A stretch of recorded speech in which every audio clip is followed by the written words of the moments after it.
There are places in the ocean where sound doesn't just echo.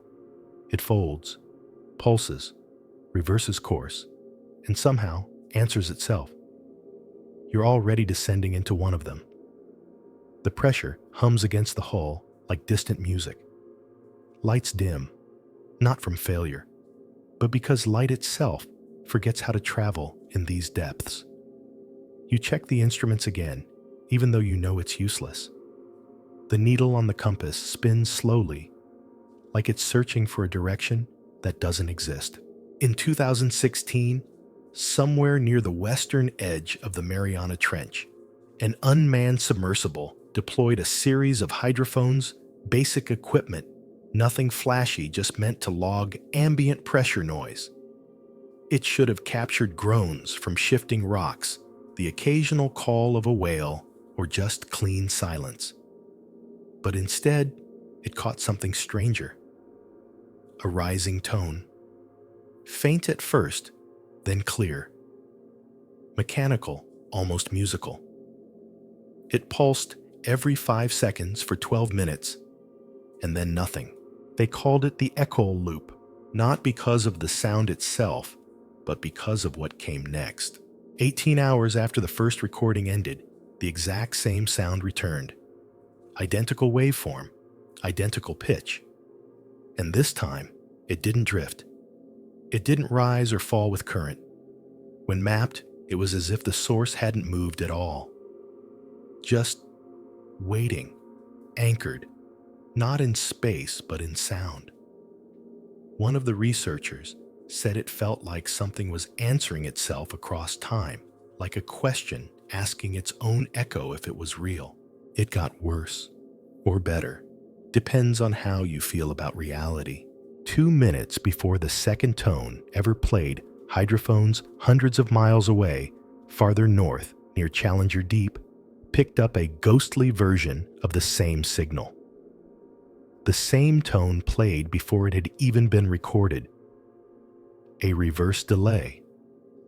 Like the sea had sent the memory of the sound backward just to see who noticed. And yes, they checked the equipment, triple-checked it. No ships, no whales, no storms, just clean, deliberate echoing pulses that didn't follow the rules. So they sent down a test beacon. It pinged every 20 seconds. A simple call. Ping, ping, ping. It never came back, but something else did. The original sound remained, but now there was a second rhythm underneath. A faint knock. Irregular, not random.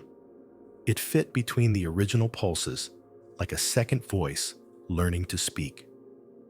One technician, trying to stay light, joked that it was like the ocean had started drumming along. Nobody laughed. They haven't gone back since. So, before you get comfortable, take a moment to like the video and subscribe, but only if you really like what I'm doing here. And while you're at it, tell me where you're watching from and what time it is right now. Drop it in the comments. Let's see how far these mysteries travel. Now, turn off the lights, maybe turn on the fan for some soothing noise, and let's get started on tonight's journey together. You are not alone down here. You're deeper now. The hull creaks softly, but it's not the sound that worries you. It's the silence between the creaks, because silence in the deep is never just empty. It's watching, listening. You drift slowly above the Philippine Basin sensors, off engines quiet, just coasting with the current. But the seafloor below you? It doesn't ripple like sand should. It loops perfectly. There's a place out here where the ocean's floor forms a spiral, a massive, deliberate curl pressed into the silt half a mile across. It shouldn't be there. That's not poetic exaggeration. That's from the sonar logs. A wide spiral etched like a fingerprint into the seabed, growing narrower as it winds inward. No sharp angles, no jagged breaks. just one smooth trail, as if something enormous had surfaced, turned once in place, and slipped back beneath the sea. It has no origin point, no incoming tracks, no departing path. It doesn't begin or end. It just is, like it was always there. Or maybe like it happened in a moment the ocean doesn't remember. When researchers first saw the footage, they assumed a current. Maybe thermal venting. Maybe soft-bodied sea life, burrowing in a strange migration pattern. But when they ran the sonar returns through mapping software, the spacing between each loop wasn't random. It matched the Fibonacci sequence. You know, the spiral that shows up in hurricanes, galaxies, and nautilus shells. Nature loves it. But this wasn't natural. Nature doesn't draw in ink because the grooves were deep. Too deep for any known animal to leave behind, and too consistent for fluid movement. They weren't trails, they were cuts. Lines that hadn't been disturbed by current or time. So a second crew was sent down, weeks later. And that's when it got worse. The spiral hadn't degraded, it had sharpened. Edges that were soft before now seemed freshly carved. The corners of each curve were crisper, as if something had come back, retraced the shape, etched over it like a signature on a guest book. And yet the surrounding seabed was undisturbed. No churn, no sand scatter, no signs of life entering or leaving. Just the spiral more defined, more recent. The dive team hovered near the center. That's when things started to go quiet, literally. One of the divers later said it felt like the pressure had dropped, not in the gauges, but in his chest. Like breathing got harder, even though the tanks were fine. As if the water at the center of the spiral wasn't just lower, it was emptier. He said it felt like the heart of the sea had stopped for a second, or maybe held its breath. The official explanation, of course, was venting, or magnetics. Maybe a freak formation where sediment accumulates in geometric patterns. Maybe a coincidence. But there's always that one log, the one they didn't release publicly. From the diver who got closest, she radioed that the spiral wasn't made in the sand. It was made through it. She said the floor didn't curl upward from movement or heat. It was parted, like something massive had pushed up, spun once, and slid back through. Like the ocean skin had been peeled open. Like the spiral was a gateway, and it had just closed. What draws that shape? What waits at its center? Nobody stayed long enough to find out. And here's the part they didn't expect when they ran imaging scans. A few weeks later, they found tiny pulses of light buried beneath the spiral. Faint, rhythmic, soft blue flickers that pulsed like slow bioluminescence. No fish, no jelly, just light. No known organism matched it. And when they sent down a light source to mirror it, to see if it would respond, it did. The pulse paused, matched the new rhythm, and then changed again. That's not random. That's attention. Historians still debate whether ancient myths about sea serpents and whirlpools came from places like this, regions where the water behaves too perfectly to be unthinking. Places where the spiral isn't a metaphor, it's a direction. One old maritime record, just a single line from a Portuguese explorer in the 1500s, mentions a sea carved with curling stone where the water hummed without wind. The location matches. He never sailed that route again, and you shouldn't either. There's something about a spiral that tricks the human brain. Maybe it's the illusion of movement. Maybe it's the way your eyes can't find a center. Maybe it's the way it keeps leading you inward over and over, promising you're almost there. But the ocean doesn't make promises. It makes patterns, and sometimes patterns repeat themselves for a reason. Even now, mapping satellites still pick up faint distortions near the coordinates. No new spirals. Not yet. But when the tides shift hard enough, when a quake rattles the trench nearby, sonar briefly flickers with something round, something symmetrical, something growing. They say the sea forgets, but this feels like remembering. You drift sideways, now letting the current carry you east, though honestly directions don't mean much down here. Your depth gauge ticks steadily past 900 meters. The temperature drops. Your ears pop once, then settle. And then the ocean starts to lie to you. Ahead, where the seafloor should slope downward in a dull gradient of muck and stone, something else appears. Not a canyon, not a vent, a river. It moves like silver mercury winding across the trench floor, hugging ancient rocks disappearing behind submarine cliffs. But it's not a trick of light or sediment. It's real. You can see the distortion in its edges, its refusal to mix with the seawater around it. It looks like a vein carved through muscle. Dense. Cold. Except it isn't, because it's warm. Too warm. This is the Brine River near the Gulf of Mexico. Locals call it La Rente Cano Rega, the current that does not return. Scientists call it a hypersaline flow, a pocket of water so salt-heavy it resists blending with the sea. But calling it a pocket is like calling the Amazon a puddle.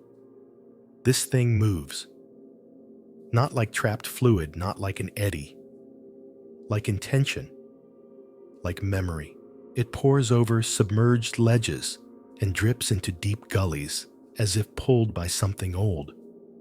A slow snake of heat and weight curling forward with no rush at all. Fish avoid it. Submersibles hesitate at its edges. And the few that dare to cross, well, sometimes they don't make it back. You hear that soft static.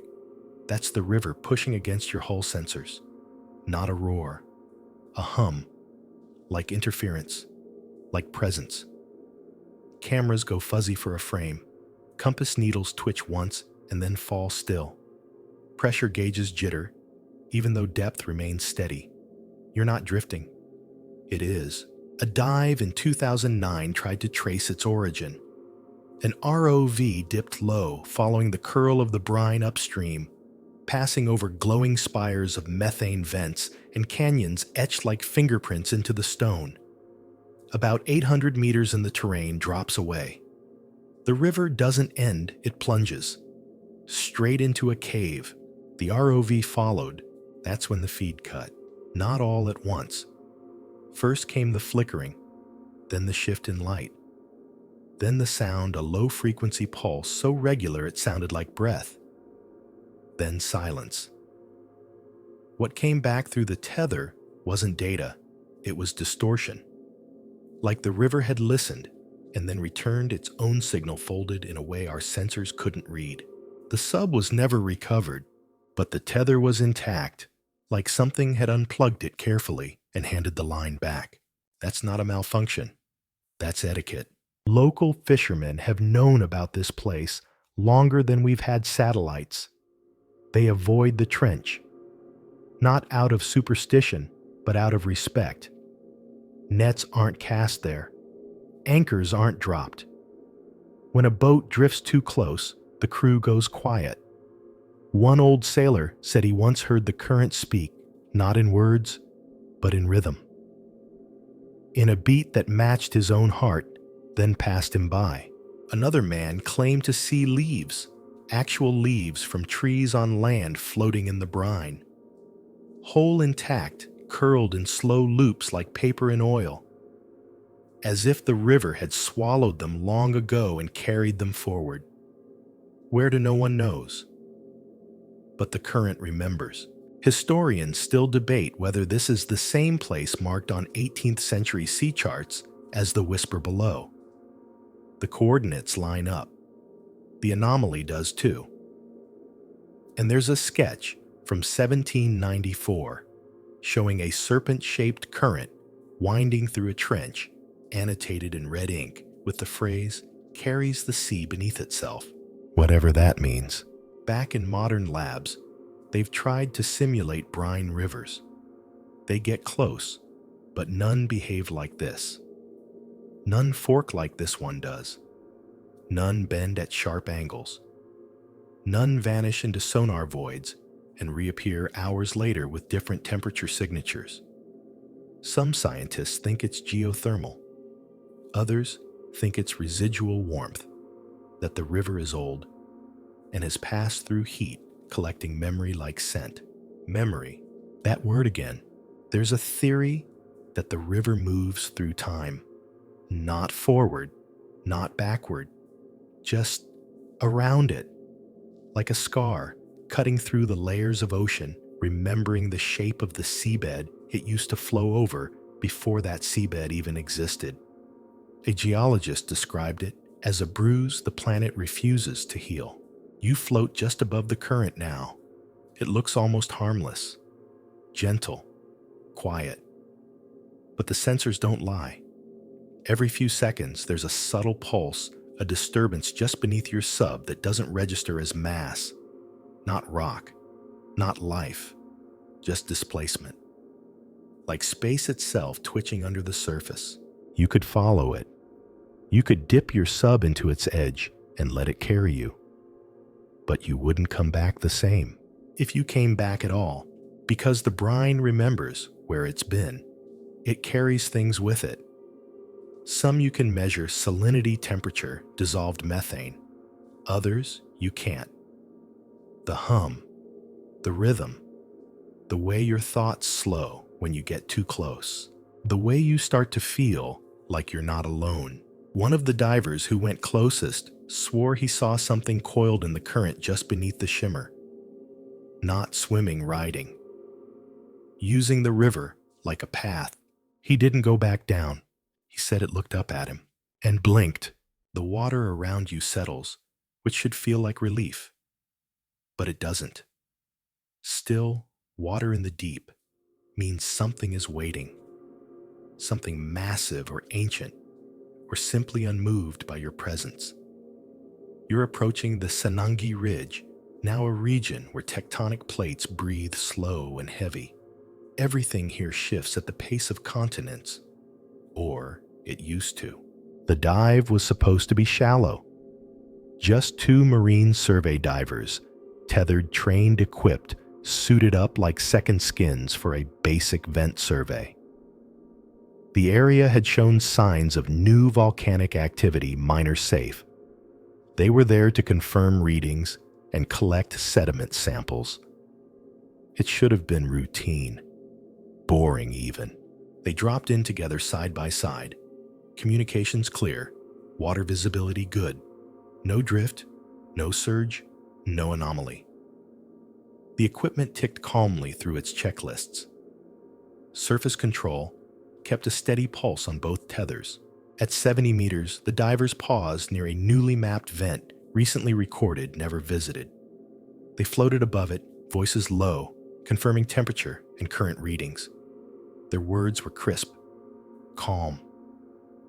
Then slowly, one of the voices faded. Not gone, just quieter. Like they'd stepped a little too far away from the mic. Then came 5 minutes of almost nothing.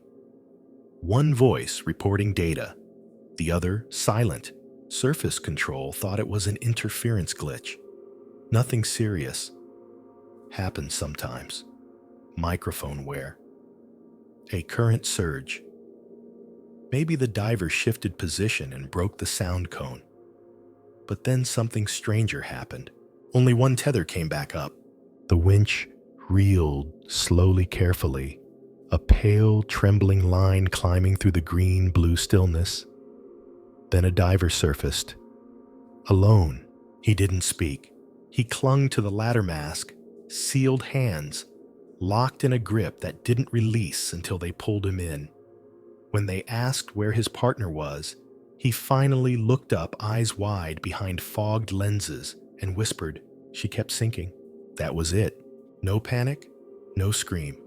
Just that one line. She kept sinking. The footage from his body cam was corrupted. Signal noise. Static. Blurred shapes flickering around the rim of the frame. But one image stayed clear ahead, hers just ahead of him, reaching downward past the vent's rim. Not flailing. Not struggling. Just slowly lowering. Fingers stretched. Reaching for something. Or waving goodbye. They tried signal recovery, light filters, color expansion. But it never made sense. The shape behind her, a shape rising from below, not visible in detail, wasn't a creature. It wasn't solid. It was just mass, shadow, slow, deliberate. The missing diver's tether had been severed. Clean! No fray, no stretch, no panic-induced jerking. Just a smooth parting, like a blade through silk. The cut had been made somewhere below the visible layers. Somewhere beyond where anyone could follow. She never resurfaced. And the one who did, he never dove again. He told one technician quietly and not on the record that just before she dropped, she said something over the comms. He didn't know if it was meant for him. He didn't even know if he really heard it. But she said, "Do you hear it?" He hadn't. Only pressure. Only silence. The ridge where this happened has since been reclassified. No longer low risk. Now it's marked for caution.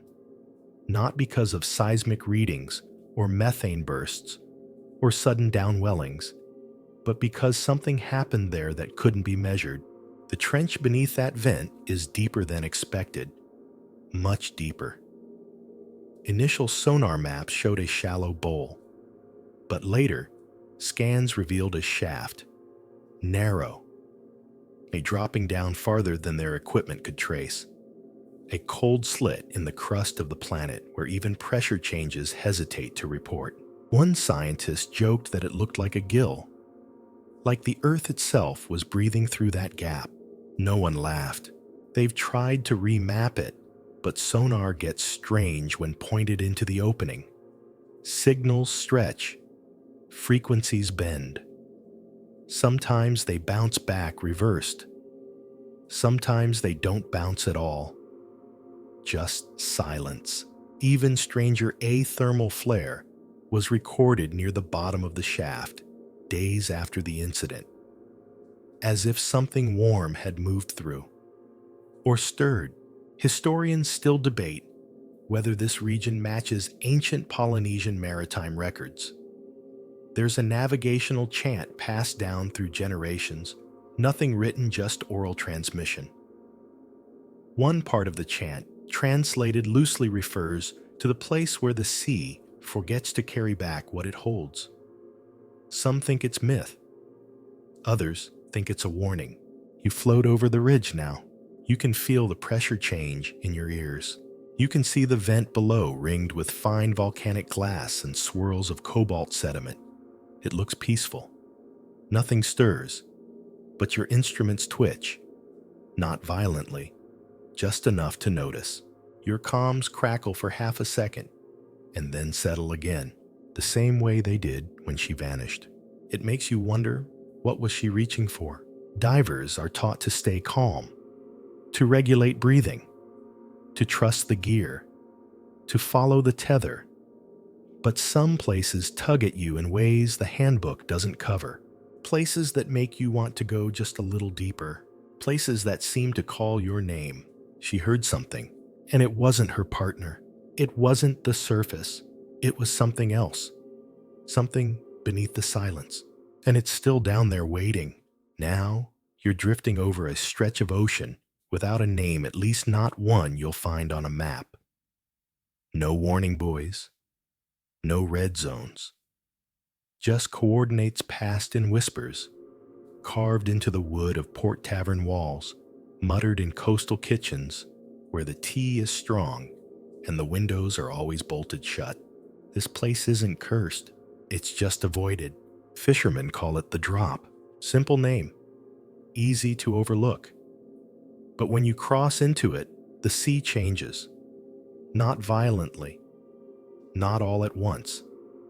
It changes the way a room does when someone leaves it mid-sentence. When you suddenly realize you're alone and something is listening, sonar drops out first. Not a ping, not static, just a hiccup. The signal pauses like it's waiting for permission to continue. Then come the nets. They snag on nothing. Lines go slack, but when you pull them up, they're shredded. Not torn, spiraled, as if something twisted them gently, but deliberately, then let go. Compasses spin lazily. Equipment reads backwards. Fish, if you find any, come up still and stiff-eyed. Not dead, not gashed, just frozen. Like they paused mid-motion and forgot how to start again. The trawler Olsen was the first to go deeper into the drop-chasing cold-water hake. They came up with no fish. Just a net spiraled into a tight curl. And inside it, a fragment of metal barnacle-crusted and blackened, stamped with a symbol no one could identify. It wasn't a letter. It wasn't a flag. It was a mark. Something carved with brutal precision. Something older than ships. Older than us. One of the divers aboard that voyage, years later, said the symbol reminded him of a cave painting he saw as a child. Not in person, but in a book. The kind with rough yellow pages and no photographs.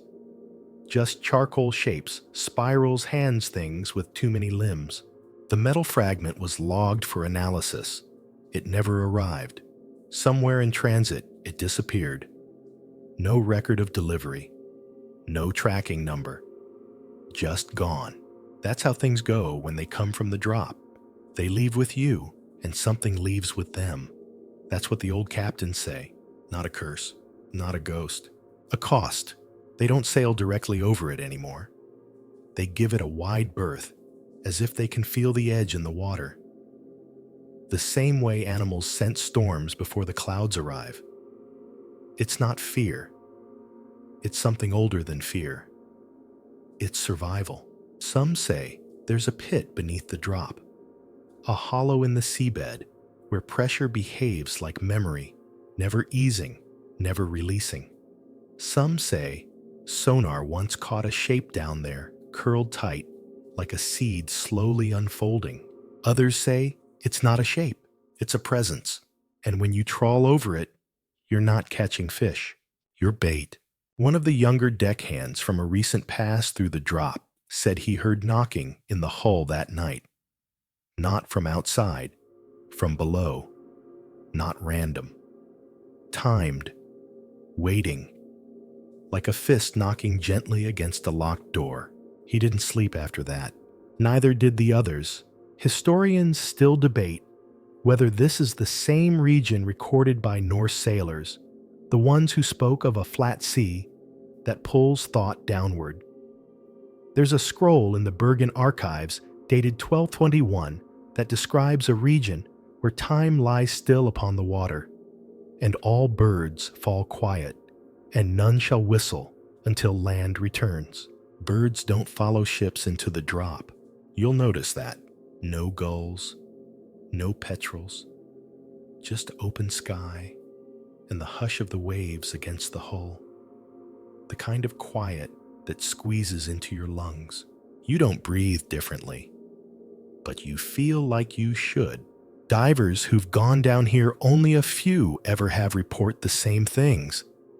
Instruments stall, depth gauges flutter, cameras flicker.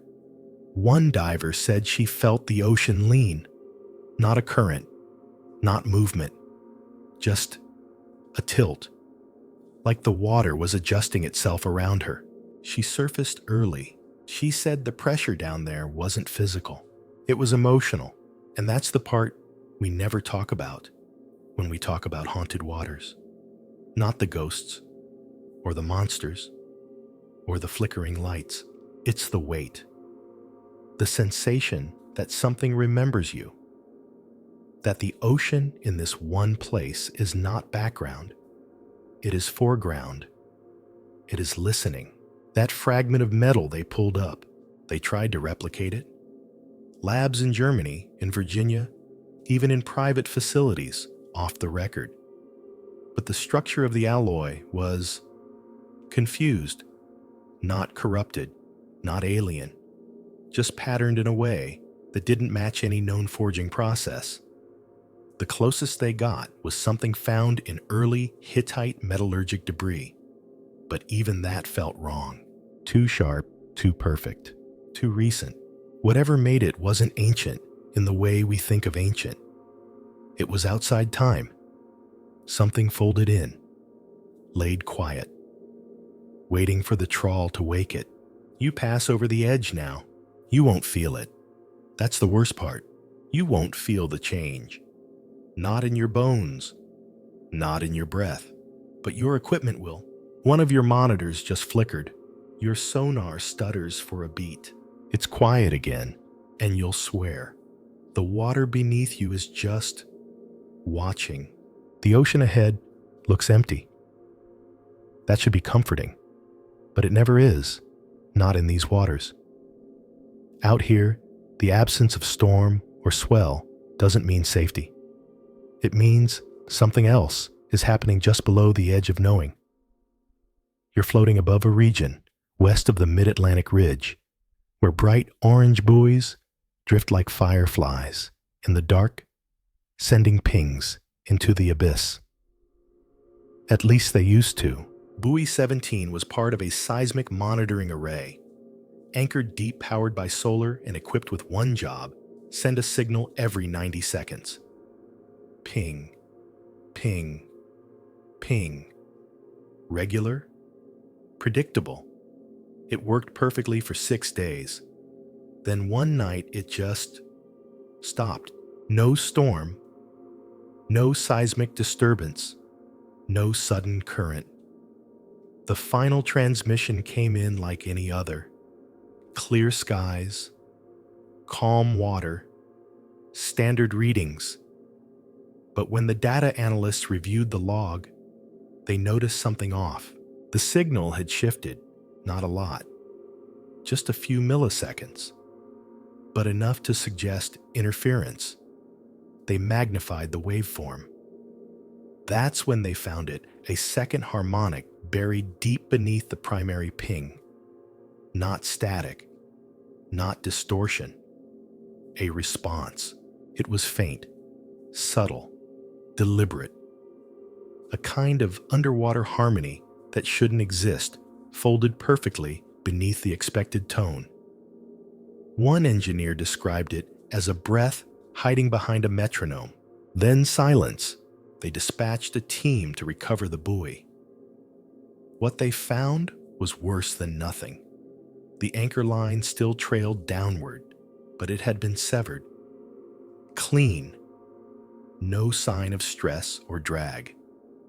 Just a flat end like someone or something had cut it with surgical care. And the seabed, where it had once rested, disturbed. Not like an animal trail. Not like a rock slide. Just a smooth, perfect depression, like something had curled into the silt, rested for a while, then pushed off. 2 weeks later, another station picked up a ping. The same frequency. Same ID tag. Buoy 17. But it wasn't near the ridge. It was near the Kerguelen Plateau. Thousands of miles away. No current could have carried it that far, that fast. No ship had picked it up. No transponder reported contact. But there it was, loud and clear, pinging from the wrong side of the world. They tried to triangulate it, lock it down. But before they could confirm, the signal cut out. Final log entry, 1 pulse. Followed by a fragment of something unrecognizable. Not noise, not code. A sound, like breathing through metal. Rhythmic, wet, mechanical, alive. They tried to recover the unit. They didn't find it. They sent a replacement buoy 18. It lasted 4 days, then silence. This wasn't equipment failure. These were deliberate removals, intelligent, timed. A pattern not of malfunction, but of message.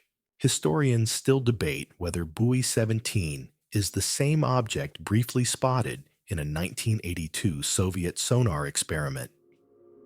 That signal was tagged, never explained, then redacted. But the harmonic signature was close, frighteningly so. Some researchers think it was a tectonic anomaly. Others point toward deep-sea magnetics. But magnetism doesn't breathe. It doesn't wait for a pause in your schedule and whisper beneath your ping. You float above the region. Now you're motionless. You're listening. That's the only thing you can do. Because sometimes, out here, the ocean listens back. There's a theory quietly passed between labs and hush briefings that something down there didn't want to be mapped. That buoy 17 recorded something it shouldn't have. Something too old to name, too quiet to notice, too patient to forget.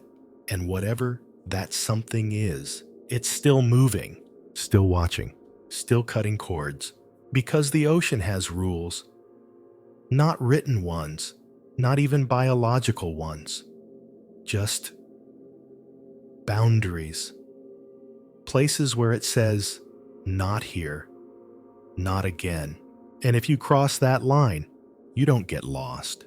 You get returned different.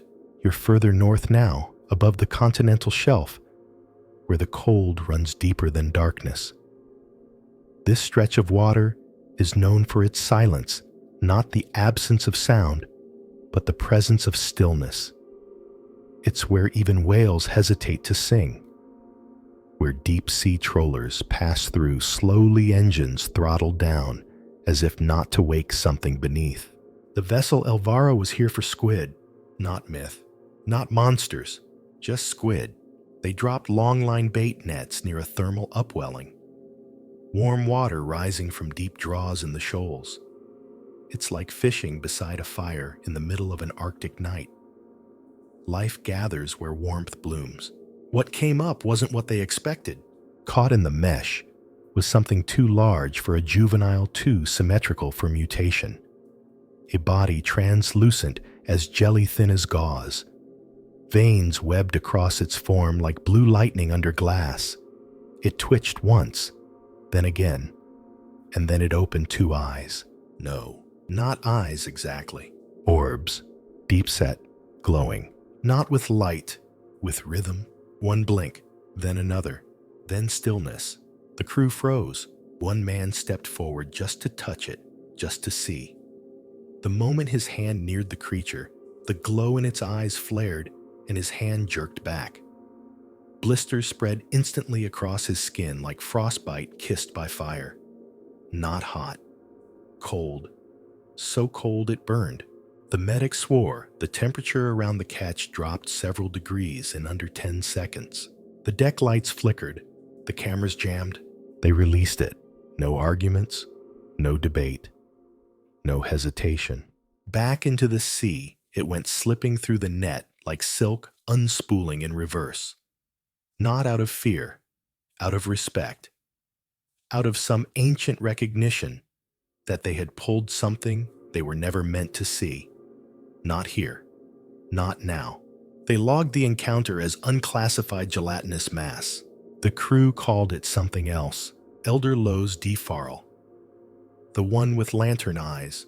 Since that voyage, others in the region have reported flickers beneath the shelf, paired lights, moving slowly, blinking in rhythm against the pull of tide.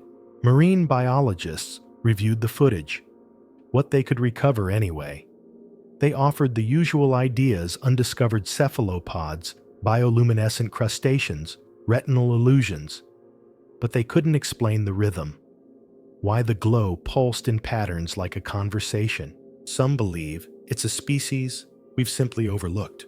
Others, that it's not from this layer of the ocean or this century. Historians still debate whether the Elvers logs match a 1938 encounter recorded by a Soviet deep-sea lab. That report, deemed non-repeatable, describes an organism caught beneath Arctic ice. Glowing eyes, rhythmic pulses, burned gloves. Some say it's a survivor. Something that never left when the world changed. Something that drifted deeper when light and heat reshaped the surface. Something that didn't evolve alongside us, but waited. You're near the thermal upwelling now. Your gauges flicker slightly, not from error, just unreadable heat. Not a spike, a presence, the kind of warmth that pulses once like a heartbeat then fades. You turn off the lights for a moment, just to see. And for the briefest second in the distance, something blinks, twice. In rhythm, you're moving west now, closer to the African coast, somewhere off Mozambique. The sea here looks calm, glass-like even. No rolling waves, no churn. Just a wide horizon of dull gray water that reflects the sky so perfectly you can't tell where one ends and the other begins. It's quiet, but not peaceful. The silence here feels dense, as if the air itself has weight. That's where the Fritidira was when it disappeared, not vanished, not sunk. Just lost itself. It was a shipping vessel, nothing fancy, not an exploration ship, not military, just a steel workhorse moving cargo under a sky that hadn't hinted at storm. Weather logs showed no pressure drops, no front lines, no shear winds, and then the clouds came. Not rolled in, rose up. A wall of fog moved toward the ship like a tide in reverse, swallowing the horizon in seconds. No wind, no warning, just a soft gray dome that consumed everything. All radio channels went to static. That wasn't unusual. Storms mess with signals. But this static was different. It wasn't random. Beneath it was a second layer, a metallic hiss that pulsed softly, almost musically. And then came the voices, dozens of them, whispering, not shouting, not calling. Calm, intimate, like someone reading a list just behind the bulkhead. The voices seeped through the steel, through the vents, through the water in the tanks and the floor under their boots. Each voice spoke a name, first names, last names, full names, some in English, others in languages no one on board spoke, some so quiet they were barely breaths, others too close spoken, as if someone were standing behind the crew and saying the words directly into their ears. No one recognized the names, except for one. A deckhand, young, quiet, barely 20, began to murmur one of the whispered names under his breath. When asked, he looked confused, said he heard it in a dream, except he hadn't been asleep. Later, they searched the name, found it in a naval log from 1897. A sailor lost in the same waters. No body recovered. Only his journal, which had washed ashore, pages inked with coordinates that led nowhere. Eventually the fog broke. No rain fell. No waves struck. It just scattered. The instruments returned. The radios cleared. But the crew was different. They weren't panicked. Just quiet. Withdrawn. Like something had spoken to them that couldn't be unsaid. Weather analysts blamed a sudden cyclonic spin, something rare, unpredicted. But the ship's black box told another story. The logs were corrupted, all except one clip, 15 seconds. System noise, then a voice, faint but clear, whispering the captain's name. No one outside the crew knew his name at that point. The tape had never left the vessel. Historians still debate whether this area overlaps with ancient charts drawn by Phoenician navigators who warned of the veil that speaks. They described a sea where clouds whisper names and stars dim with sorrow. It was thought to be poetry. Maybe it wasn't. You hover above the area now. There's no fog, no haze, but the horizon seems a little too still. Your radio pings once, then a faint hiss crawls across the frequency. You check the dials. Everything reads fine, but you don't feel fine. You feel noticed. That's the thing about this part of the ocean. It doesn't roar. It doesn't crash. It whispers. And if it whispers your name, you'll never forget it again.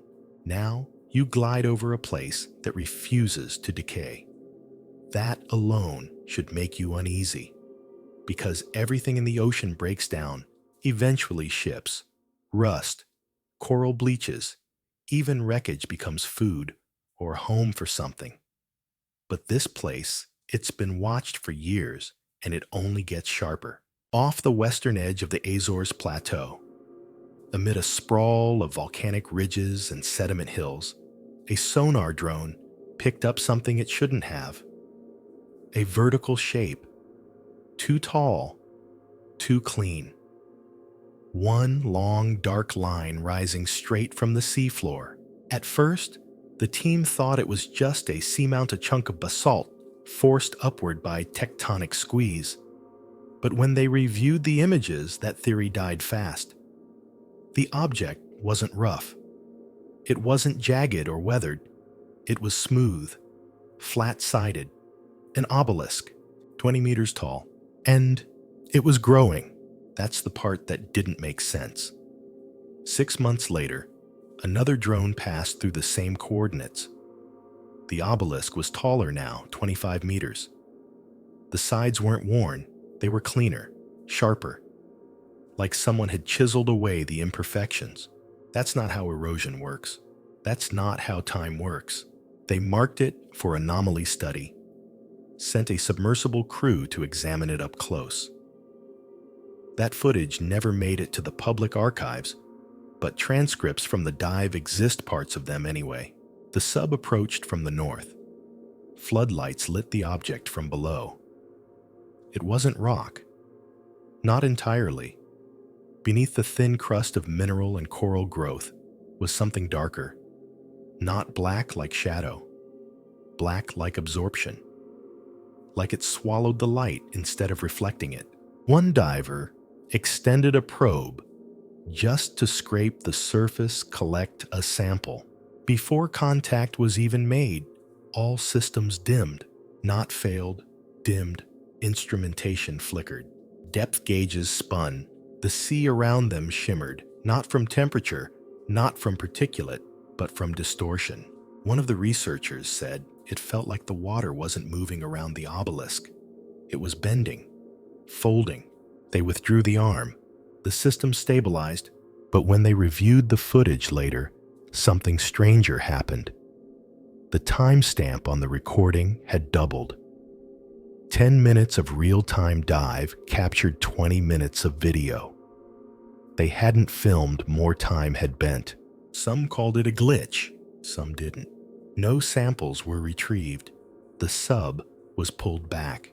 But over the next 2 years, something kept happening. Every time a major seismic event was recorded, an earthquake in Chile, a deep-sea landslide near Japan, satellite imagery of the Azores showed change. The obelisk added rings, shifted its angle, grew. It wasn't static. It wasn't passive. It was reacting. Historians still debate whether this is the same object referenced in a now-lost log from a Portuguese exploratory fleet in 1512. The document, transcribed once and only once, describes a spire of waterless stone that drank the sun and sang in silence. There's no way to verify the claim, but the phrasing, it fits. One diver who got closest said the same thing quietly on the return to port. She didn't log it formally, just said it once while staring out at the dark water behind them. It's not a monument, she said. It's a route. When asked what she meant, she added, it's looking for something. That's the part they didn't understand. It wasn't just the size, or the darkness, or the way the sea bent around it like light through a lens. It was the intent.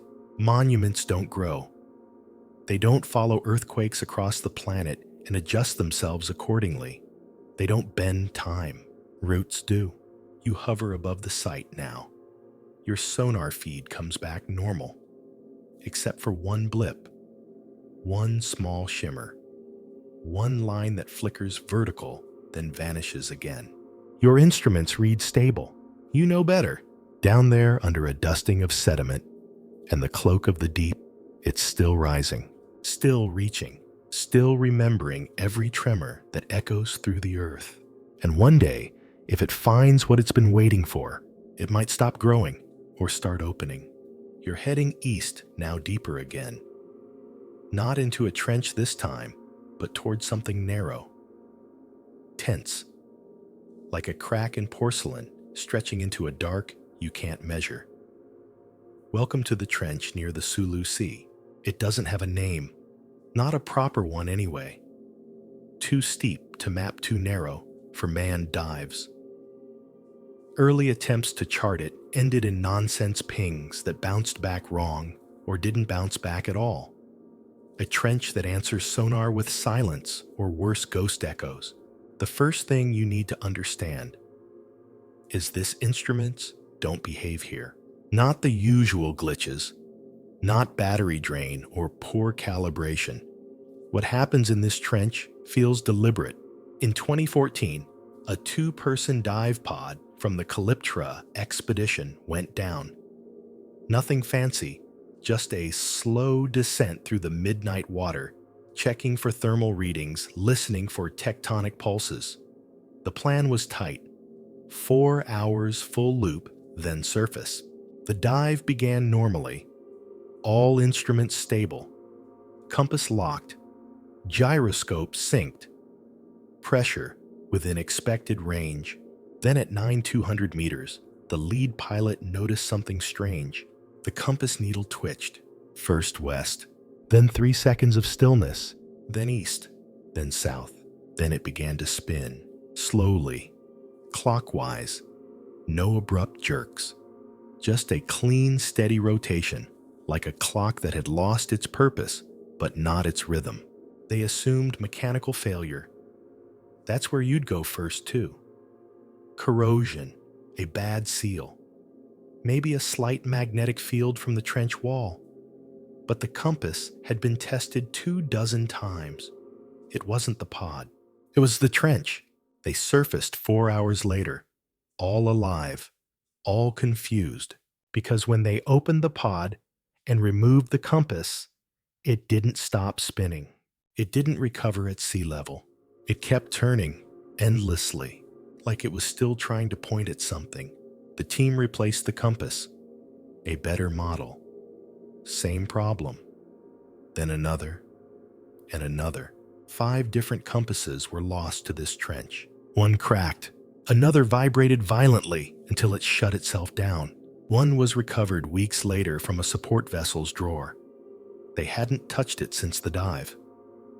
On the outer casing, etched faintly into the brass, was a spiral, perfectly symmetrical, not scratched, not carved, embedded. No one had put it there.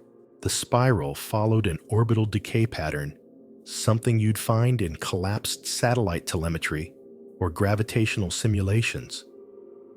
Not on a $200 marine compass. That's when the fear started to set in, not because something moved, but because nothing moved. Later dives reported strange sensory distortions. One diver described a turning sensation, not vertigo, but like standing inside an enormous gear just at the edge of the teeth. Another said the trench hummed, low, rhythmic, like a turbine, but without vibration. And then came the pulses. Submersibles caught them on hydrophones, clean waveforms too precise for biology, too regular for tectonics. A rising tone, soft at first, then growing clearer as they moved closer to the trench's center. Not an animal, not a fault line, a mechanism. Historians still debate whether the trench matches the rumored location of a lost Japanese submarine base during the Second World War. But the depth is wrong. No vessel ever reached that far, not then, not now. And those subs didn't have the power to carve spirals into instruments or bend compass needles with a thought. This isn't rusted steel or forgotten war. This is something older, much older. There's a growing theory, unpublished whispered, in university halls, that the trench isn't a geological feature at all, that it's not formed by subduction or collapse, that it was built, not by hands, by pressure, designed not to be entered, but to draw things in, slowly, gently, patiently, like a funnel, a memory of something turning too slow to see. You hover above the rim now. The instruments feel fine, but the longer you sit here, the more your compass seems uncertain, not spinning, not yet, just hesitating, just long enough to ask you if you're sure. The water below isn't moving, but it isn't still. It's turning, and whatever lies at the center of that quiet spiral isn't content to stay forgotten. It doesn't blink, it doesn't breathe, but it's listening, and it remembers which direction you came from. The water lightens as you rise slightly, but not enough to call it shallow. You're still well below the sun. Here, color drains from everything. Even coral loses its cheer and turns the color of old bones. That's where you're headed now. A coral forest that looks dead at first glance, pale, brittle, still, but you'd be wrong. It's listening. The reef was found by a team of marine ecologists off the Ken Islands south of the Bering Sea. They weren't looking for anything strange, just logging baseline health data. At first glance, it was a graveyard of coral, nearly 2 kilometers long. A flat expanse of lightning-struck shapes, branching spines, shattered towers, root-like stubs twisted into brittle arcs. No fish moved through it. No anemones clung to the stalks. It was the quietest thing they'd ever seen. The dive craft hovered a few meters above the tallest coral tips. Nothing stirred. No wind underwater, of course, but this silence had shape. It felt intentional. Then the instruments began to spike, not from movement, not from heat, from sound, vibration. The reef was humming, too low to hear at first. But hydrophones at the edge of the formation picked it up, a jagged wind-through caverns sort of sound, like breath being dragged through thousands of tiny uneven holes. And it pulsed slow, steady, rhythmic. Back on deck, they played the audio. It wasn't just noise. It modulated, shifted, dipped. It built and then softened again. One technician said it sounded like someone breathing through 1,000 broken whistles. Another swore he could hear fragments of syllables twisted by distortion. A third refused to listen to the playback at all, claiming it gave him nightmares of things rising through ice, things with mouths that opened too wide. Still, no visual movement was recorded. No current passed through the reef. But there was one detail that chilled everyone. Every stalk of coral, everyone was bent slightly in the same direction, like wheat in a wind, except there was no wind. And when the team returned days later, the formation had changed, only a little, but unmistakably. A small arc at the center had widened, a pathway curling inward, like something had walked through. Samples were taken. Most disintegrated on contact, fractured into dust. One stalk remained intact. Under the microscope, its structure told the real story. These weren't coral pores. They were cochlear chambers, structures for receiving sound. This wasn't a dead reef, it was an ear. An entire field of listening, and whatever it was, hearing, it had started to answer. Historians still debate whether the reef matches the coordinates of a vanished Cold War sonar array. A top-secret listening post said to have gone offline in the late 1970s.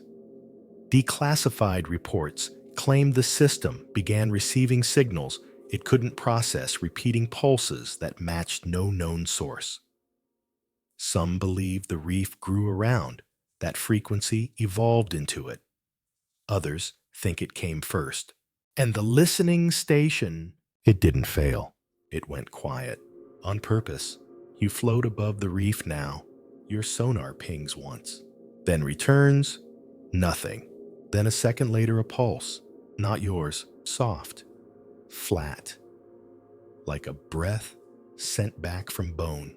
You blink. And for a moment, you're not sure what changed. Then you notice your sub's cameras are slightly skewed, as if your vessel has turned not by force but by suggestion, toward the center of the reef. The stalks below bend slightly, listening, and perhaps remembering. That's the feeling here. Like you've stepped into a place that doesn't want to be seen, only heard.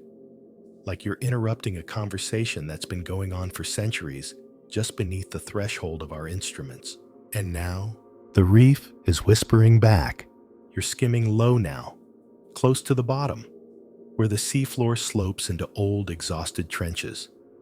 Just south of the Bering Sea, near a region no larger than a town, lies a sandbar that refuses to make up its mind. Sometimes it's there, sometimes it isn't, and sometimes it takes things with it. Local fishermen have a name for it, Unger's Moor, the sandbar that swallows. It's marked nowhere official. Naval records disagree about its existence. Sonar maps label it as inconclusive elevation, and satellite passes show conflicting shapes, sometimes an island, sometimes a rise, sometimes nothing at all. But the people who fish these waters, they know better.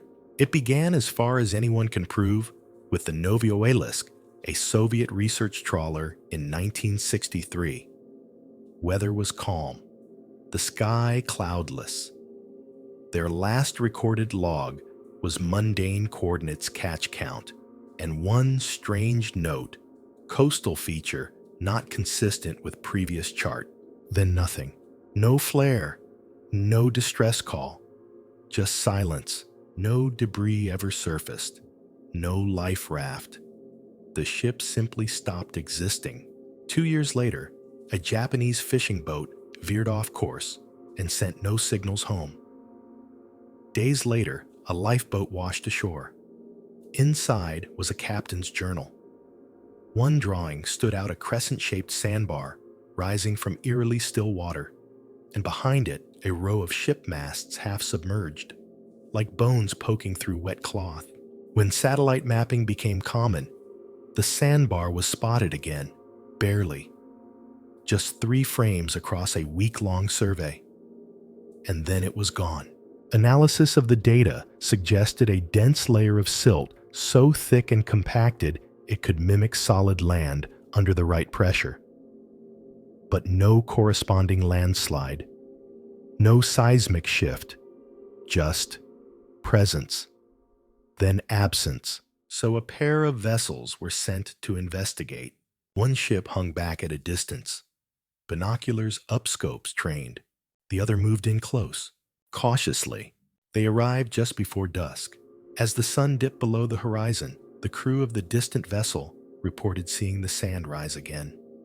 Smooth, golden, empty. But something was moving in its center, not above it, below. Sand curling as if something beneath was breathing upward.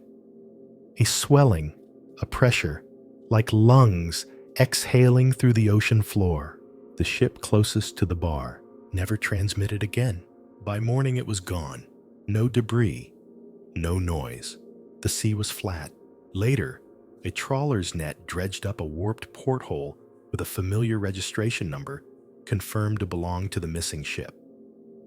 The glass inside was still wet. Embedded in the rim of the porthole sand, packed tight, too tight for it to be incidental.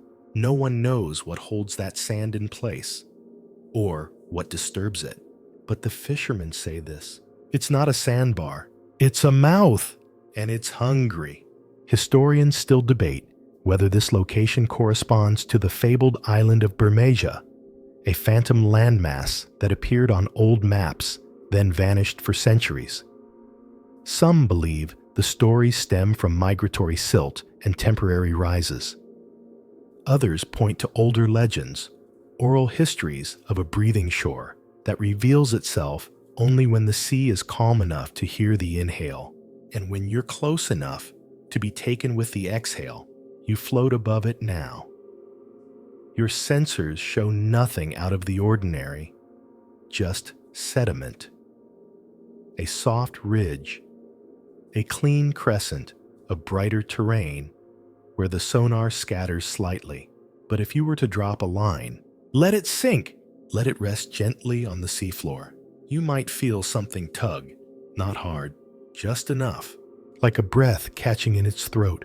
And if you stay too long, well, you might not leave in a raft or a story. You might leave as a sketch in someone else's journal. You're still near the southern Indian Ocean, cruising just above a trench that shouldn't matter, but absolutely does.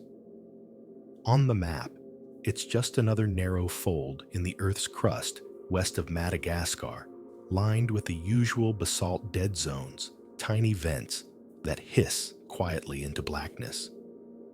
But this trench has one thing no other place has: a current that moves in the wrong direction, and not just horizontally, vertically. They found it by accident. A deep-sea observation pod was descending along a predetermined route when midway down it began to rise. Not from buoyancy, not from malfunction. The crew on the surface assumed the pod had hit an updraft or cross-current, but the water was still. The pod floated upward, faster than it should have, as if caught in a stream, a vertical one. They tried to halt the ascent, fired the reverse thrusters. No effect. For 15 minutes, the pod rose against all logic until the crew overrode the system and retracted it manually. When they opened the pod, they found something else.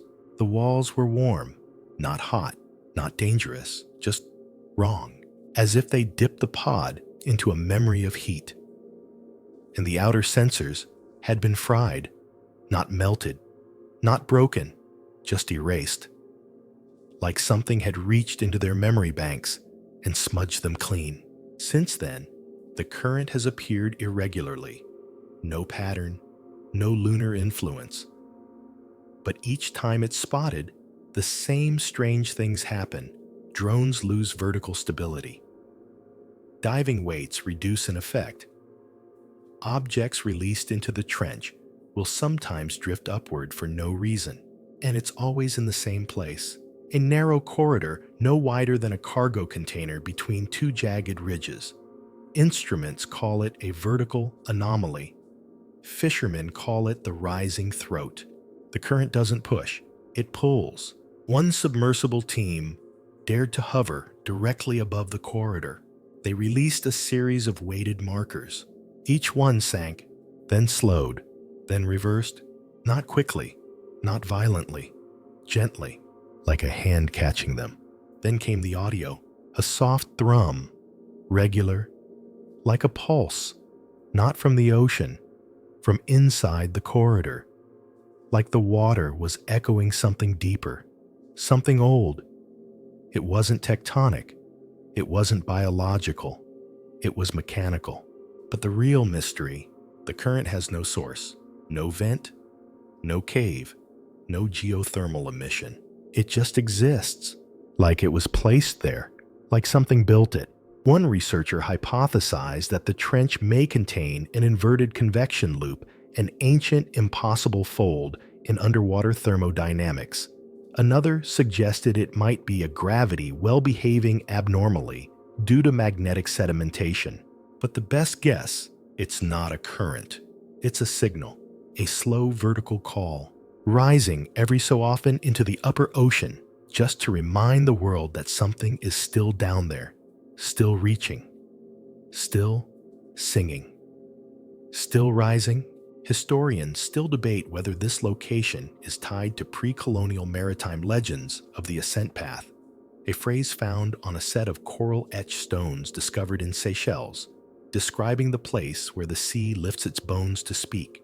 The stones, now held in a private collection, contain geometric patterns identical to those found in an ancient Khmer temple thousands of miles away. Coincidence? Maybe.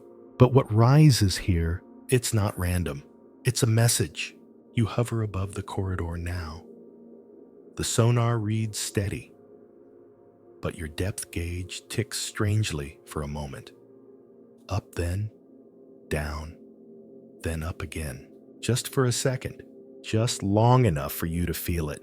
That pull, not gravity, not current. Curiosity. You think about dropping something. A probe, a sensor, or maybe just your hand, but you don't. Because something down there is waiting for an answer, and maybe it already got one.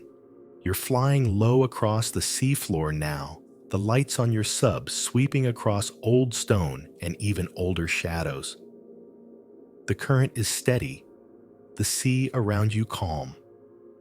But up ahead, just past a gentle rise in the Crozet Basin, you see it. A shape that shouldn't be here. A slab, perfectly rectangular, too perfect.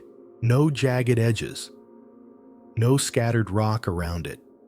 Just a single flat stone, maybe 10 meters long and 4 across, lying clean against the seabed, like someone placed it there yesterday. The cameras confirm it's not natural, not this shape, not in this part of the world. The first crew to find it wasn't even looking for stone. They were searching for manganese nodules, those little metal-rich pebbles that roll across the ocean floor like marbles of ancient chemistry. But their drone stopped moving. Just froze, mid-path instruments, confused. That's when they saw the slab.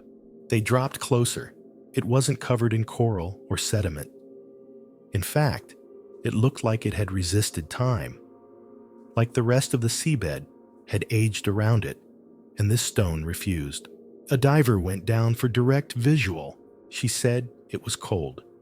Colder than the surrounding water. Even the temperature sensors agreed. A solid 5 degrees below expected.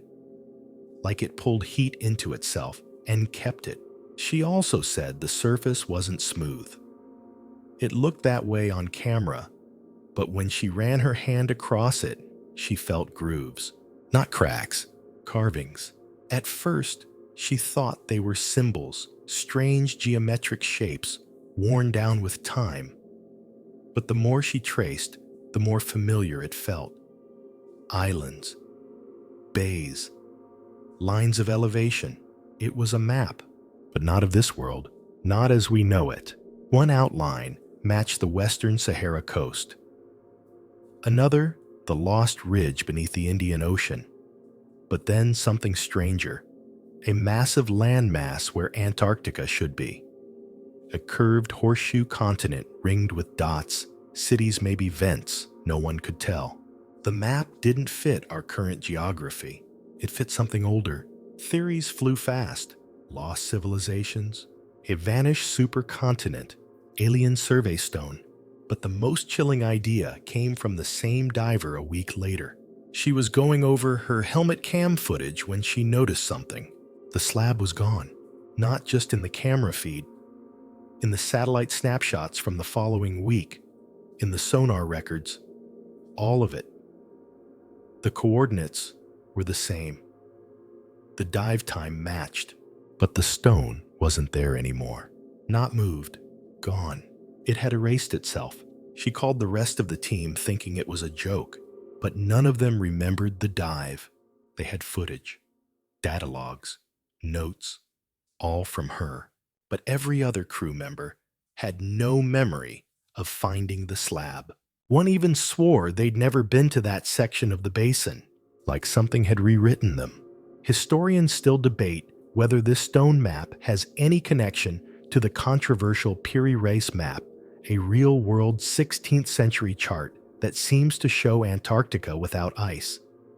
Most scholars dismiss it as coincidence, artistic liberty, or misinterpretation. But those who've seen both, they say the outlines match perfectly. And some claim the markings on the Crozet stone suggest roots not just of land or sea, but of movement, of something traveling, not just from the deep, but through it. The slab hasn't been found again, but rumors circulate in the oceanographic community. One engineer says a research vessel picked up a strange flatline signal just a week after the dive. No frequency drift, no decay, just a single humming tone that lasted 13 minutes. Long enough to leave an impression, short enough to be dismissed. Another lab reported receiving coordinates from an auto-sorting program. Coordinates no one inputted. Coordinates that pointed back to the same region just a few kilometers northeast of the original slab's location. You float above it now. The seabed here is quiet, still, smooth, too smooth. You don't see the slab, but the sonar pings hesitate. The signal slows ever so slightly, as if bouncing off something not there, or something trying not to be there. You remember the diver's words before she resigned. It wasn't a map of where we are. She'd looked shaken, tired. It was a map of where we'll end up. You're drifting now through a wide corridor of water in the mid-Atlantic, a place that looks ordinary on every chart. No trenches here, no jagged cliffs or dark vents, just open water. And yet this is where things get strange. Because out here, the ocean forgets how to stay in layers. You've heard of the thermocline, right? That boundary where warm surface water meets cold, deep water. In most parts of the world, it's a static band. Predictable. You can measure it, feel it, even see it on sonar. It acts like a wall, a vertical shift where life changes, where light dies. But here, it moves. They call it the wandering thermocline. It was first detected in 2002 by a team mapping plankton blooms. 1 minute, their sensors were above the boundary temperatures, a cozy 20 degrees C. Then without warning, everything dropped to 4 degrees C in under 10 seconds. A full thermocline shift. But no current, no storm, no churning up from below. Just a wall of cold that rolled over them like a silent wave. At first, they thought it was a data glitch. Instruments misaligned. So they checked, double-checked, recalibrated. It wasn't a glitch. The layer had moved upward, not drifted, not risen slowly. It jumped 3 meters in under 30 seconds. A week later, another ship in the same region experienced the reverse, an abrupt spike in temperature as the thermocline sank. Divers in the water reported a strange moment of vertigo. One said it felt like the sea rolled over on its back. Another swore he heard a deep groan like metal under stress, and it kept happening. No pattern, no rhythm, sometimes weeks apart, sometimes hours. But every time the change was absolute. You'd be hovering above a depth line of consistent temperature, and then blink, it's gone. Everything colder or warmer, not from wind, not from tide, from something else, something that doesn't want you to measure where it lives. One researcher placed acoustic beacons across the region, hoping to track the movement. What he found wasn't encouraging. The shifts didn't just occur vertically, they followed each other, zigzagging through the Atlantic like a pulse, like a thought. And worse, the boundaries changed shape. They didn't form smooth planes. They curled, arched, folded inward. Like the thermocline wasn't a line at all, but a curtain. And something on the other side had drawn it back. The data patterns when animated formed loops, spirals, coils. Someone joked it looked like handwriting. No one laughed twice. Historians still debate whether this phenomenon is related to the moving warmth described in a Roman maritime manuscript. A passage mentions bands of sudden heat instill sea warning sailors to avoid those places because the warmth does not welcome strangers. That manuscript, by the way, was recovered from a wreck found not far from here. The ship itself was oddly preserved. Not intact, but clean. Wood that hadn't rotted, sails that hadn't disintegrated, as if it had been tucked into a pocket of stillness and left untouched by time. You're entering one of those warm pockets now, or maybe it's a cold one. It's hard to tell. Your temperature gauge blips once. Nothing dramatic, just a gentle flicker. Then again, and again, like the water around you is breathing. Then something else, your sub, shifts slightly to the left. Not enough to trigger a warning, but enough that you feel it in your stomach. The way an elevator settles wrong. The way gravity hesitates before correcting itself. It's not motion, it's redirection. And when you look at your depth readout, you notice something stranger still. Your altitude hasn't changed, but the water density has. You're in a different layer, a different room. The wandering thermocline moved, and you didn't even see it happen. That's the risk out here. Not drowning, not pressure, not heat, displacement. Because if the ocean starts rearranging itself and you're caught in between, you don't get crushed. You get misplaced. And when they come looking, you won't be above the reef or beneath it. You'll be somewhere else, behind the curtain, where the warmth doesn't welcome strangers and the cold remembers your name. You're skimming just meters above the ocean floor. Now lights carving through deep blue gloom, cutting across scattered rocks and cold ridges like a searchlight in an empty theater. The ground below is ordinary for a long stretch, dull, flat, uneventful. Then out of nowhere, you see it. A chain, massive, not the kind you'd find on a ship, not forged by anything we make.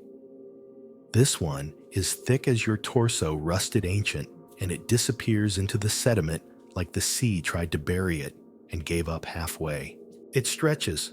You follow it for a while, adjusting your sub's heading as the links rise and dip gently across the seafloor like the spine of a sleeping giant. Some are partly buried, some fully exposed. One of them glows faintly, not from bioluminescence, but from something humming beneath its corroded skin. A kind of slow rhythmic vibration. Nobody knows where the chain starts. Nobody knows where it ends. It was first recorded in 1979 by accident during a mineral survey of the Central Pacific. The team was dragging a magnetometer when the reading spiked so intensely they thought the equipment had broken. But when they returned, instruments freshly calibrated, the readings came back again, stronger. That's when they saw it on sonar, a long, evenly spaced structure buried beneath layers of soft mud. When they sent a drone down, the image confirmed it: massive chain links identical in shape and spacing, stretching farther than their lights could reach. They followed it for 5 kilometers before they were forced to surface due to battery constraints. When they returned a week later to pick up where they left off, the last link they had marked was gone. Not moved, gone. The seabed, where it had been, was smooth, as if no object had ever disturbed it. The rest of the chain remained stretching on. One diver years later followed it farther. He reported something stranger still. about 20 kilometers in the links, changed, became smoother, less rusted, newer. And then the chain stopped at the edge of a shelf, a sheer drop-off into a trench too deep for their equipment to follow. At the final link, he found coral, but not scattered, not wild, organized, growing in concentric rings around the link, almost musical in formation. Pale, faintly glowing humming, with harmonic vibrations that his dive suit could barely block out. He said it felt like standing next to a singing bell. He didn't sleep that night. He claimed the chain wasn't for anchoring something, it was for holding something in, a barrier, a boundary. He also said quietly that while he hovered at the edge of the drop-off, he thought he saw the last link move. Just a twitch, just enough to tell him, this isn't rust, it's rest.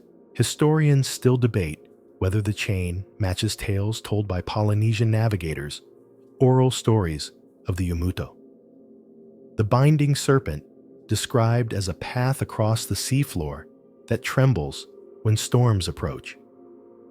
In some stories, it leads to a pit where the mouth of the sea is chained shut to keep it from singing its true name.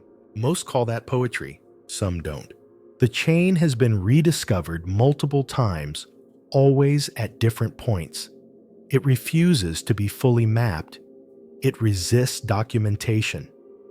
GPS data vanishes. Visual footage degrades. But the few reliable segments that remain show one impossible fact. The links are not forged, they are grown.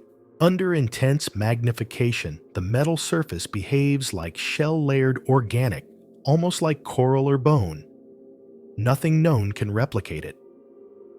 One lab tried to cut a section. The blade broke. Another tried to lift a link. It would not move, not because it was heavy, because it was held. You hover above it now. The chain looks harmless enough. Quiet, cold, but your instruments buzz softly. Your internal cabin pressure ticks a decimal higher. Your heartbeat sinks just for a moment to the faint pulsing vibration in the link beneath you, and then it stops. And you wonder, what happens when the last link is gone? What was chained in the deep? And is it still sleeping? Or just waiting for someone to finish unfastening the final clasp? You're approaching the Kerguelen Trench, now a cold scar that cuts deep into the southern Indian Ocean. Fewer than a dozen vessels have passed this way deliberately, and most didn't linger. Not because of terrain, or pressure, or risk, but because of a sound like no other. It's not constant. It doesn't hum like other trench floor emissions. It doesn't rumble like magma shifting beneath crust. This sound is clean, singular, impossible to mistake. It's a bell, first heard in 1997 by the research ship Andara. The sound began one night just after 2:00 a.m. Crew members were resting engines, quieted instruments, logging low-level seismic activity. Then it rang. 3 tones, 5 seconds apart, crystal clear, measured, unmistakable. There were no other vessels in the vicinity, no submersibles deployed, no drifting buoys. The sea was flat, the sky was calm, and yet the sound was picked up on every hydrophone aboard. It wasn't an echo, it was the source. Even stranger, it came from deep, nearly 9,000 meters down. Too far for human-made bells and too clean for geology. They called it the deep chime. At first, analysts tried to dismiss it, ice-calving pressure shifts, deep-water rock fractures. But the waveform was too precise. The tones matched the mathematical intervals used in certain religious chimes, frequencies found in ancient Tibetan bells and medieval cathedrals. The sound repeated for 9 minutes, then nothing. A year later, a satellite buoy stationed near the same trench picked up a secondary tone, similar, but deeper. It only played once. Just one long, low ring, drawn out like the end of a song, and then silence. The next day, that buoy stopped transmitting. Divers eventually recovered it. Inside, the systems were fried, but not burned. Melted gently, like wax near flame. One sensor panel had something etched into it, not by hand, not scratched, etched by pressure. A pattern, spiral, circular, like a sound wave made solid. Then came the stories. A French deep-sea crew, working hundreds of kilometers east of the site, reported seeing something rise from the trench days after the second chime. They didn't describe it clearly. They didn't use words like creature or machine. They just said it was tall and listening. No instruments picked it up. No sonar returns. No shadows. Just an impression. A shift in the water. A moment where the sea around them forgot how to move naturally, like it was following instructions whispered from below. That was the last dive for many of them. Historians still debate whether this tone links to the sea bell myth referenced in ancient Tamil poetry. The legend speaks of a chime that rings beneath the ocean, calling forgotten gods to shore when the moon hangs crooked in the sky. Of course, nobody takes that literally, but the chime rings again sometimes. Not often, but always in threes, always in perfect intervals. You float above the trench now. Your sub is steady. Your instruments are quiet. And then you hear it. Not loud, just faint. 3 tones, 5 seconds apart. Clean, measured, as if something below has noticed your presence and decided it's time to begin again. You've passed the edge now. The place where maps thin out and coordinates turn unreliable.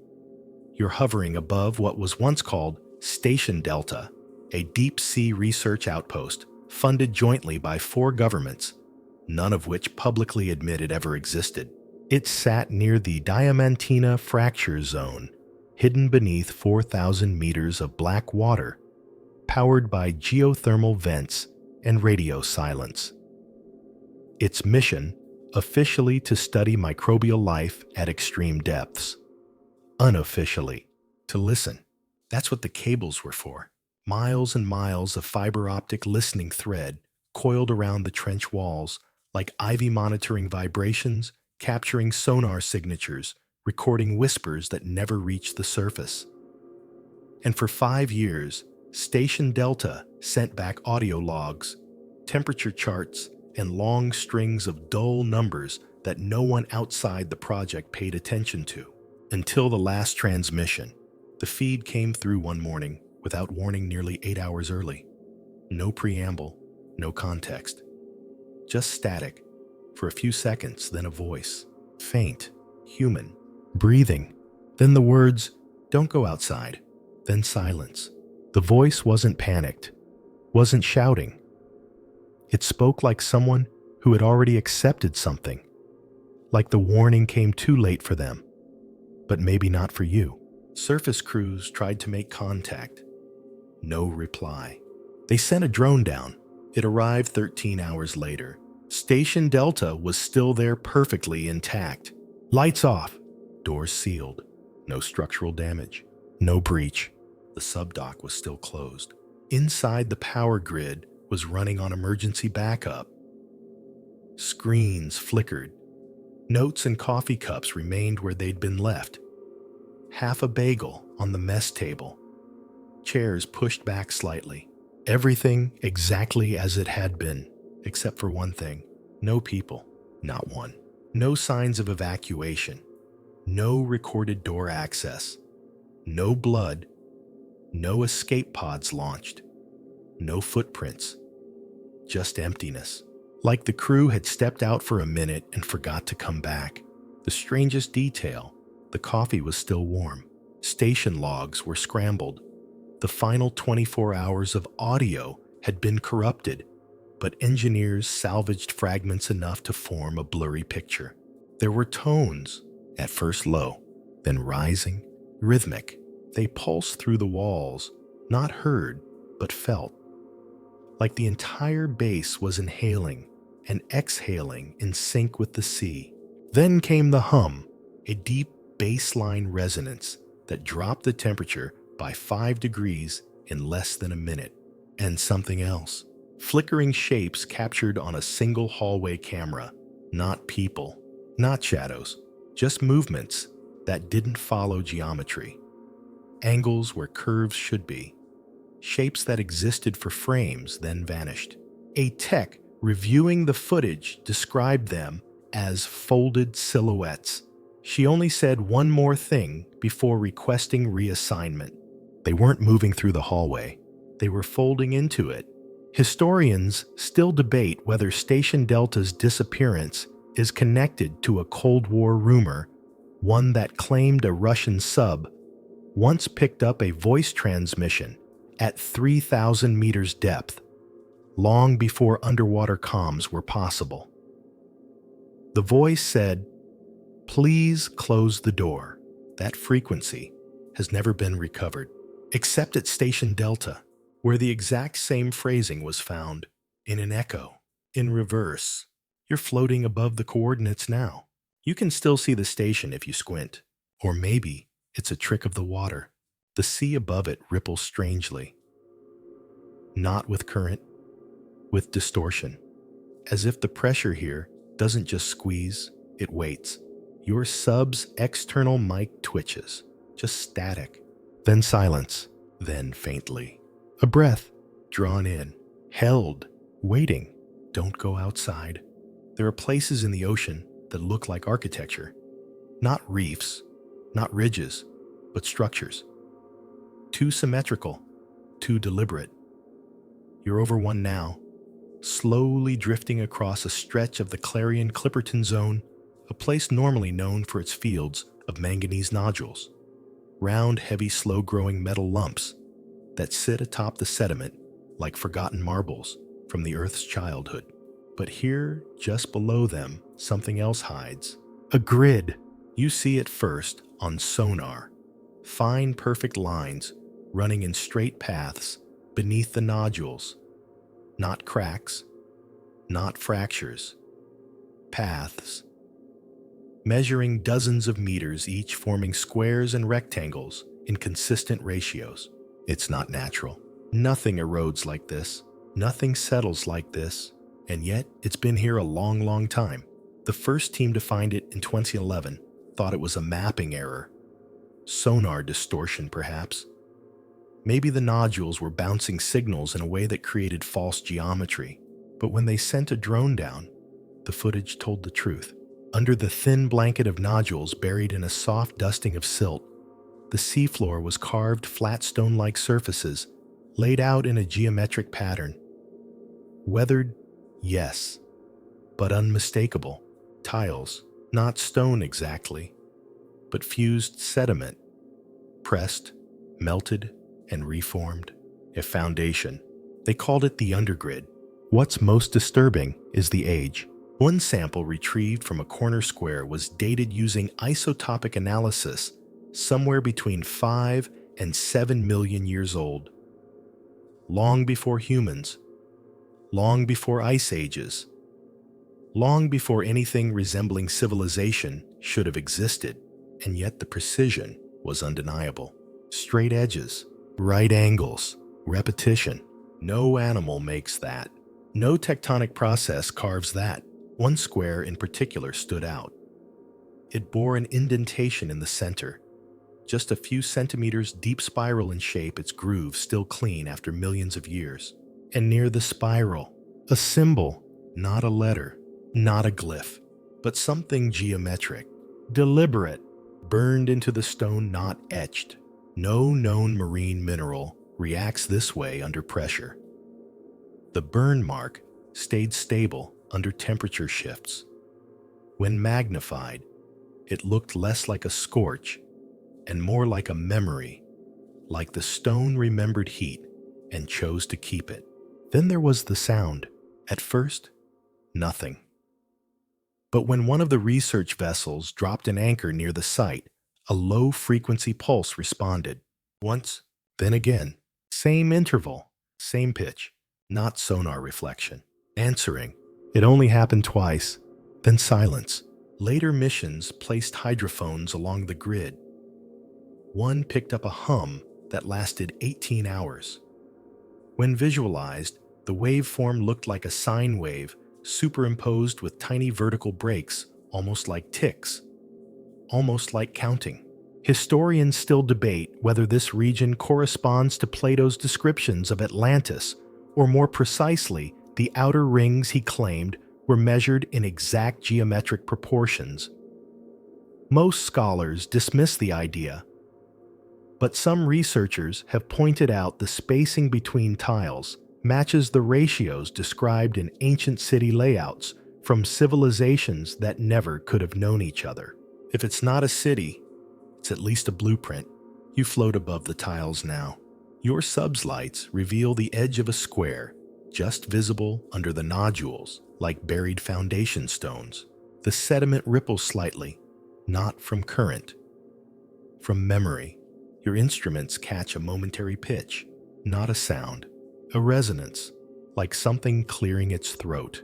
The hum doesn't return, but your depth sensors flicker, as if the sea beneath you just got deeper. Not by collapse, not by fall, by choice. You remember something the lead geologist said after his third dive. It's not buried. He looked pale. It's asleep. Now, you're above the Curial Trench, where the Pacific Ocean dips into the earth like a wound stitched shut with tectonic pressure. The trench is deep, cold, and volatile. It's a place where the sea groans even on calm days, where whales pass by in silence, and where the wind above sometimes dies for no reason at all. And it's here that one crew pulled up something no one can explain. They were just fishermen, not scientists, not explorers, just a small trawler looking for deep-sea cod. The gear was standard heavy-duty nets, winches, deep-rigged sonar. They'd been fishing the region for years, and they knew its temperament. But this time, something bit the net, not a creature, not something alive. A pull, sudden, immense. The net caught on something near the trench wall so fast and so firm that the winch spun backward before locking up. They almost lost it, but they got it back. Eventually, the net surfaced with a hiss, coils of thick rope twitching under strain. It had been partially torn, half its anchors bent or snapped, and it reeked like scorched plastic and salt and something metallic that didn't belong in the air. Then they saw it. One large panel of the net twisted like it had passed through fire but without ash. Melted, but not burned. The lines were fused. Fibers that should never have come close to high heat were hardened and black warped into tight curls like the remains of something dragged from a furnace. And yet the sea was cold. The surface was calm. The trench hadn't rumbled. The sensors hadn't blinked. But the net told a different story. They laid it out on deck, ran gloved hands along its ribs. One of the crew cut open the netting to retrieve what little it had caught. That's when he collapsed.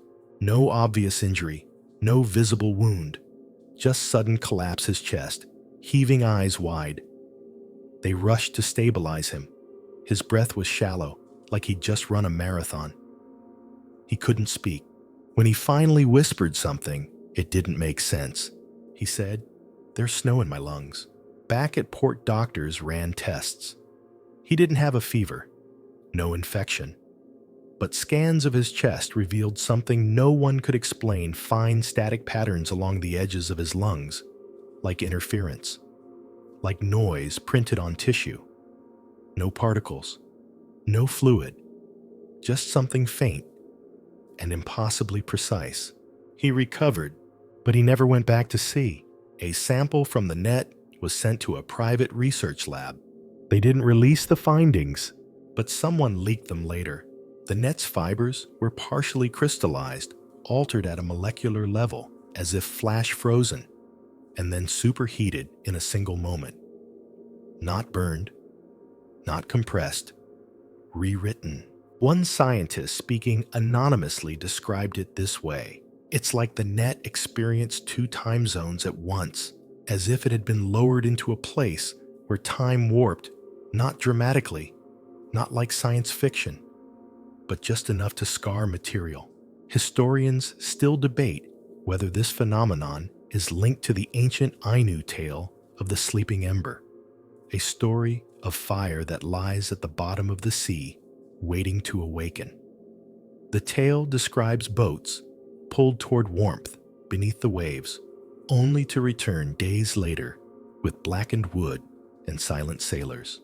Nobody thinks the Coral Trench contains actual fire, but something down there remembers it. Another detail: the smell. Multiple crew members noted the scent from the net wasn't just burned salt or rubber, it was electrical. Like ozone after lightning. Like old copper left in the rain too long. The captain later said he didn't want to log the incident, but felt compelled. His final note in the ship's ledger: "Whatever's down, there doesn't want to be touched.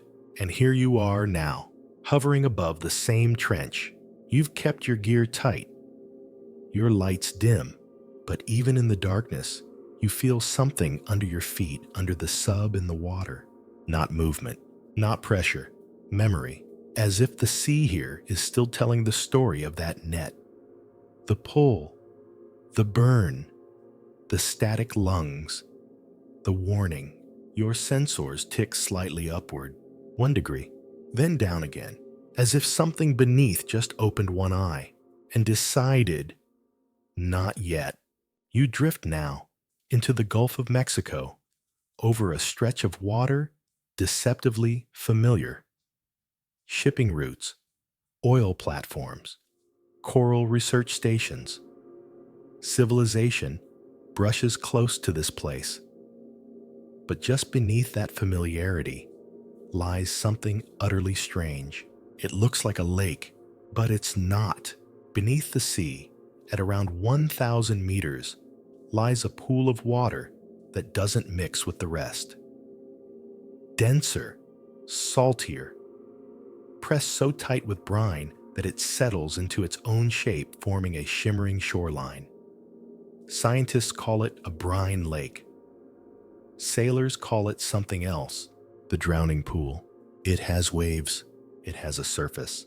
It has a rim carved out of gray clay and cold stone, like a basin molded by a forgotten hand. And it kills anything that falls in. First discovered in the early 2000s by a remote submersible, the lake sits like a mirror in the deep, perfect unbroken, reflecting the lights of the vehicle in a way no open ocean should. It rolls with its own tides, minuscule but measured, defying the currents above.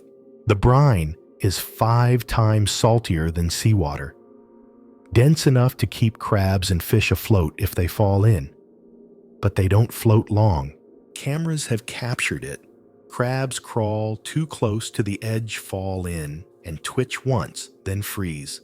Fish dart too low and drop into the surface like pebbles into gelatin. They struggle for seconds, then still, not poisoned, not consumed, just stopped. One scientist described it as a pause button for life. But it's not just biology that the lake affects. Electronics malfunction inside it. Submersibles begin to drift. Lights flicker. One probe was lowered gently into the lake and returned, warped, its outer shell bent inward as though it had aged decades in minutes. The team assumed pressure failure. Until they checked the data, the pressure hadn't changed. The material had, as if the lake had remembered a different version of the probe and rewritten it accordingly. Later dives noticed something more unnerving: sound. The lake emits a low hum, not constant, not loud, but rhythmic. A rise, a pause, a fall, a pulse. No one knows what causes it. It's not seismic, not from venting, not mechanical. And it gets louder, when submersibles get closer, as if it knows, as if it's reacting. One team decided to test the pattern, send down tones, match the rhythm, see what happens. They got a response, one perfect echo, then silence, and then the lake stirred, not like water disturbed, like breath drawn in. Tiny bubbles rose, not from venting, but from the perimeter of the lake, as though it was exhaling. One diver described it later as the feeling you get when someone steps into the room behind you and you know they're not supposed to be there. Historians still debate whether this brine lake lines up with the ancient coastal myths of the Tonkawa people. Tales of a mirror pool in the belly of the sea that traps voices and holds time like a bowl. These myths were dismissed for centuries until the location of the lake was matched to the same rough area. And there's one more thing. In 2017, a new scan of the lake was taken. High resolution. Top down. What they found defied explanation. In the center of the lake was a spiral faint, natural-looking at first glance, but too perfect. The ridges were equidistant. The pattern continued even beneath the surface layer, as if etched into the brine itself. One geologist swore it looked like a fingerprint. Another said it looked like an eye. The project was shelved. Too many questions, too few answers. And now, as your sub glides over the rim, you see the shimmer below. The lake is quiet, still, but your instruments show a heat bloom just below the surface. Not hot exactly, just warm. Warmer than the sea around it, a pulse of temperature that rises in slow, perfect intervals. You blink, and you feel it, the hum, faint, low, resting somewhere just above your heartbeat, not loud, not menacing, but persistent, like something waiting to be spoken to or awakened. You don't drop anything in. You don't test the water. You let it rest, because whatever this lake is, it isn't sleeping. It's watching, and it remembers every drop that has touched it. You're off the coast of Chile now, near the Atacama Trench, where the seafloor folds inward like a slow, permanent blink. It's a quiet zone, few ships pass overhead, and even fewer instruments can hold their signal here for long. The water isn't hostile. It's just uninterested in letting you stay. This is where the tower lives. That's what the divers called it. Not a structure, not a spire, not a seamount. A tower, because that's what it looked like rising from the seafloor at a steep angle too symmetrical, too vertical to be natural. Nearly 20 meters tall with curved sides and a tapering point. It didn't pulse. It didn't emit heat. It just sat there until it blinked. The first expedition was unmanned. An ROV standard package sonar floodlights cameras. It cruised past the trench wall and turned east following a ridge. Then it stopped, not abruptly, gently, like it had reached a signal it didn't want to cross. The camera adjusted, revealing the tower, smooth, uniform, covered in a thin layer of particulate silt that shimmered when disturbed. The lights passed over its surface, and for a single frame, one spot reflected perfectly like polished obsidian. Then it moved, not the tower, just one section of it. A small depression opened in the surface, a perfect oval, then closed again. Blink, the ROV shuddered. Its gyroscope went offline. Its feed turned to static. By the time the signal returned, the tower was gone. No trace of movement, no turbulence, just empty seafloor. At first, the team thought it was a camera error, a hallucination from compression artifacts. But when they reviewed the data logs, something else stood out. The footage looped. Exactly 72 seconds of video, repeating over and over, but with slight changes each time. In the second loop, A fish swims left instead of right.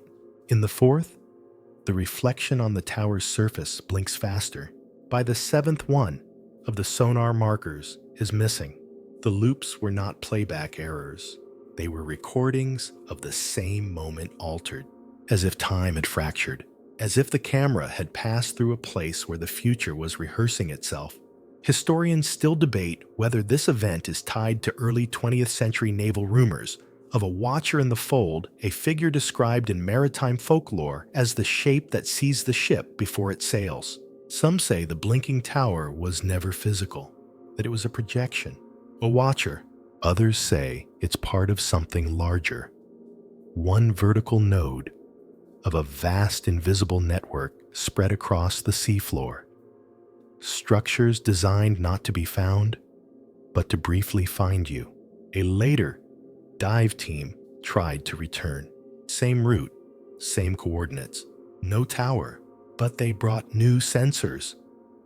Higher resolution, better noise filtering. One of them picked up a reading they couldn't explain. Deep under the seafloor, beneath where the tower had stood, a spike in activity. Not magnetic, not seismic, neurological. That's right. Brainwave patterns, not human, not animal, something else. As if something deep below had registered awareness, had noticed the observation, and responded just once. A flicker, a blink. You hover over the site now. There's nothing on your screen, just sediment current and the slow march of silt along ridges. But the lights on your sub flicker once, and for a split second, just on the edge of your vision, you think you see it. The outline, the eye. Then it's gone. But your clock, it blinks back to the time it showed 4 minutes ago, and you realize you're still inside the loop. You're gliding now toward the volcanic edge of the Galapagos Rift, where black sand pools like ink spilled across the ocean floor. It's not the usual kind of sand, not the coarse coral shatterings or silty dust. This sand is something else, fine as powder, darker than basalt, and almost alive. Not in the biological sense, in the reactive sense. It pulses. The first team to find it wasn't even looking. They were there to study hydrothermal vent emissions. Standard dive. But when they passed over a low basin near the edge of a rift fissure, they saw it, an oval patch of pitch black sand, about 30 feet across. At first they thought it was volcanic glass, but then it shimmered. Not a glint of light, not reflection. A glow, soft, blue, just under the surface. Like something beneath was breathing light through it, and it pulsed, slowly, methodically, like a heartbeat. They sent a small probe down to collect a sample. It hovered just above the patch and lowered its arm. The instant the probe's tip touched the surface, the glow vanished, just blinked out, and the sand, gone, not blown away, gone. When the team reviewed the footage, they saw something impossible. The moment the arm touched the sand, there was a visual blur, not from the camera, but in the water itself, like heat waves rising from asphalt. The probe pulled back, and the patch was empty. Not just dimmed, empty.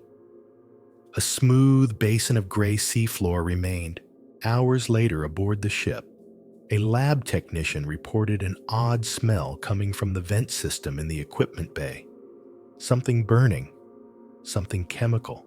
They followed the scent, found nothing, until one of the engineers opened a ventilation panel. Inside, lying in the dust, like a spilled shadow, was a pinch of black sand. Glowing! Same pulse, same rhythm. The sample container had been sealed. The sand wasn't supposed to be on board, and yet there it was, moving slightly, as if remembering. The team froze. They didn't touch it, didn't analyze it. Just sealed the entire vent system, locked down the room, and tagged the entry as an equipment anomaly.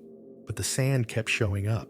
Tiny smears in storage lockers, in supply drawers, on one occasion, in a crew member's bedroll right at the center of the sheets, resting like a forgotten coin. Each time the glow faded when it was noticed. Each time it vanished when no one was watching. The research vessel returned early. No samples logged, no findings published, just a short internal memo. Undocumented particulate showing non-linear displacement. Recommend orbital observation only. No physical re-entry. Historians still debate whether this phenomenon matches early Incan stories about the Akascara Black Earth that walks when it's lonely. Some say these were metaphors for grief, for trauma, but others think they reference something far more literal, something that lived near the sea and followed those who trespassed. In the years since, other black sand patches have been reported sporadically across trenches and ridges thousands of miles apart, always circular, always glowing, always gone by the time a second dive arrives. You're floating over one now. It rests in a small depression in the rock, almost like it's waiting for something to fill it. The glow is faint, but your sensors pick it up, a slow, pulsing signature, like a drum beat heard through cloth. You don't touch it, but your lights catch the edge of the sand, and for just a moment it flickers, not like an object reacting, like a thing deciding. It's not hostile, but it's not passive either. It knows you're there, and it's remembering you. Your sub's temperature gauge climbs by a half degree. Not dangerous, just warmer than it should be. As if something small and buried is radiating something ancient. You watch the glow a little longer, and then you drift away.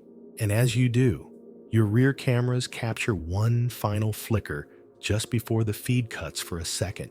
The sand is gone again, but the pulse, it's still there, in the vents, in the wires, following you home. You've come north now, gliding just beyond the Arctic Circle, where the water stiffens and the light above feels weak even during the day. Beneath you is a narrow shelf off the coast of Greenland, a place that doesn't appear on shipping maps or marine wildlife surveys. Just a flat, cold ledge of ancient stone too quiet even for the sea, except it murmurs. That's what the early researchers said. The ones who lowered a basic sonar array in 2005 and expected the usual thermal readings, maybe a few glacial echoes, the distant churn of icebergs above. What they got instead was a voice, not in words, not in language, just a sound, a soft, persistent murmur that came from beneath the shelf, steady, low, and almost melodic. It didn't match any known geological profile. Not a vent, not sediment shift, not ice friction. The pitch was wrong. The tone had timbre, texture, almost like it had meaning. It sounded like someone whispering underwater. They sent down hydrophones, triangulated the signal. It came from a translucent stone platform embedded in the ledge, smooth and slightly raised. Not a natural rise, flat-sided and too uniform, with an etched edge that caught light like polished quartz. When divers went down, they described an eerie sensation of pressure, not in their suits, but in their heads. Like the water itself was speaking directly to the skull. They reported odd dreams that night, even after surfacing. Some heard voices.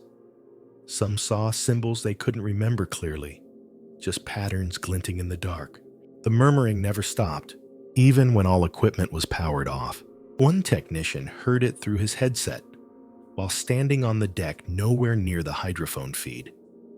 He said it sounded like a choir, humming in reverse, like breath being inhaled backwards. Later, someone visualized the waveform. It wasn't noise, it was structure.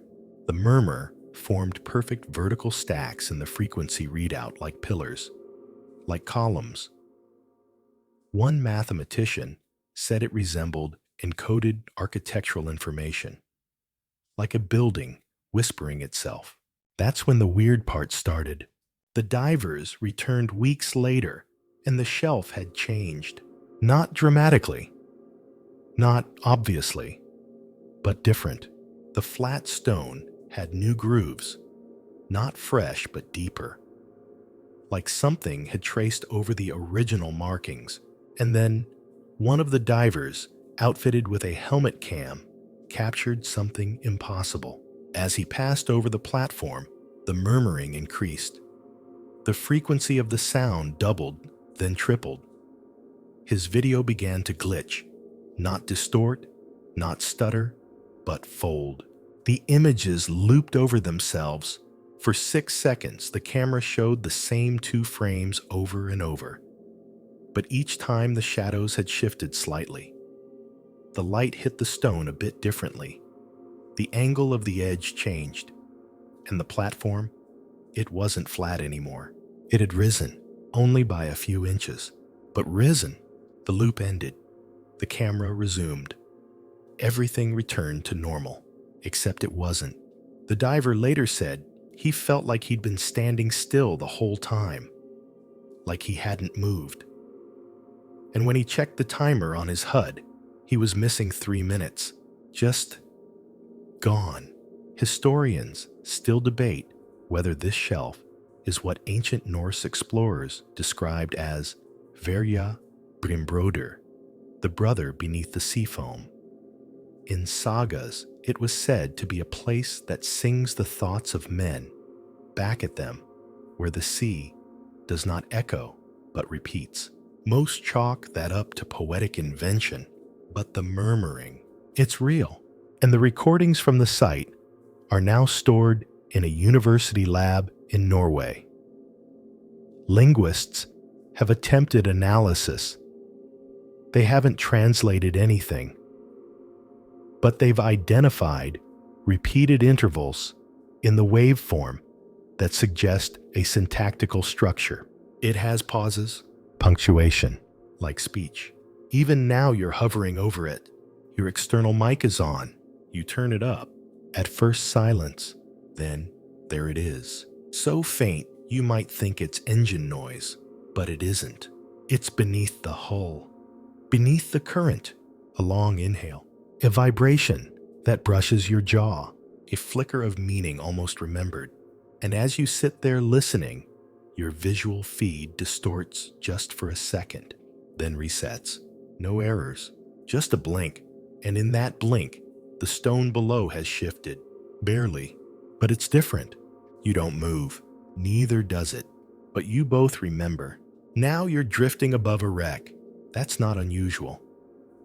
There are tens of thousands of them scattered across the sea. Rusted hulls and shattered ribs of boats long forgotten. But this one is different. Because this one never sank. They found it by accident. A routine geological scan along the Reykjanes Ridge, mostly volcanic activity, nothing remarkable. But the sonar hit something solid, something upright. The divers went down expecting a lava formation. What they found was a ship, whole, a wooden vessel, roughly the size of an 18th century brigantine. Its hull intact, its masts still rising like ghostly fingers through the cold water. But it wasn't buried. It wasn't broken. It was parked, upright, centered perfectly along a flat shelf of seafloor, like it had been gently placed there. No signs of wreckage, no drag marks, no splintered beams, just a ship sitting in perfect silence. The team circled it 3 times before daring to approach. Everything looked wrong, not aged, not ruined, just preserved. The wood hadn't rotted. The ropes hadn't unraveled. Even the sails, tattered though they were, clung to the mast, like they'd only recently caught wind. The first diver who touched the hull said it was warm, not room temperature, warm, like sun-baked wood, at 2,700 meters below sea level. Impossible. They entered through a side hatch, unchained, unlocked. Inside, the ship was dry. That shouldn't happen. No airlocks, no shielding, just empty space filled with cold, dry air, dustless. Still, on the floor near the captain's quarters was a cup, porcelain, blue-ringed, half full, still warm. They didn't touch it, not one of them.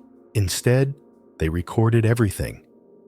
The layout, the papers on the table, the unmarked map with hand-drawn ink lines still unfaded. There was a journal open to a page halfway through. It read, "We heard the knocking again. Not from the hull, from underneath. And later, pressure remains stable. But none of us can shake the feeling we were placed here." Then, the final line, "It's been 4 days since the storm, but the tea is still hot." They surfaced, and the ship still there. But when they tried to return a week later, the coordinates gave them nothing. No signal, no reading, only open water. The ship was gone. No sand disturbed, no damage, no goodbye. It had simply left. Historians still debate whether this matches the log of the Perdition, a merchant ship rumored to have vanished in 1789 en route to South America. Its final radio was nonsense yes radio, supposedly decades before such tech existed. The log read, "Fog too deep, ocean too shallow. We are no longer falling." Most dismiss it as fiction, a sailor's myth, but those who saw the wreck know better. You're hovering over the shelf now.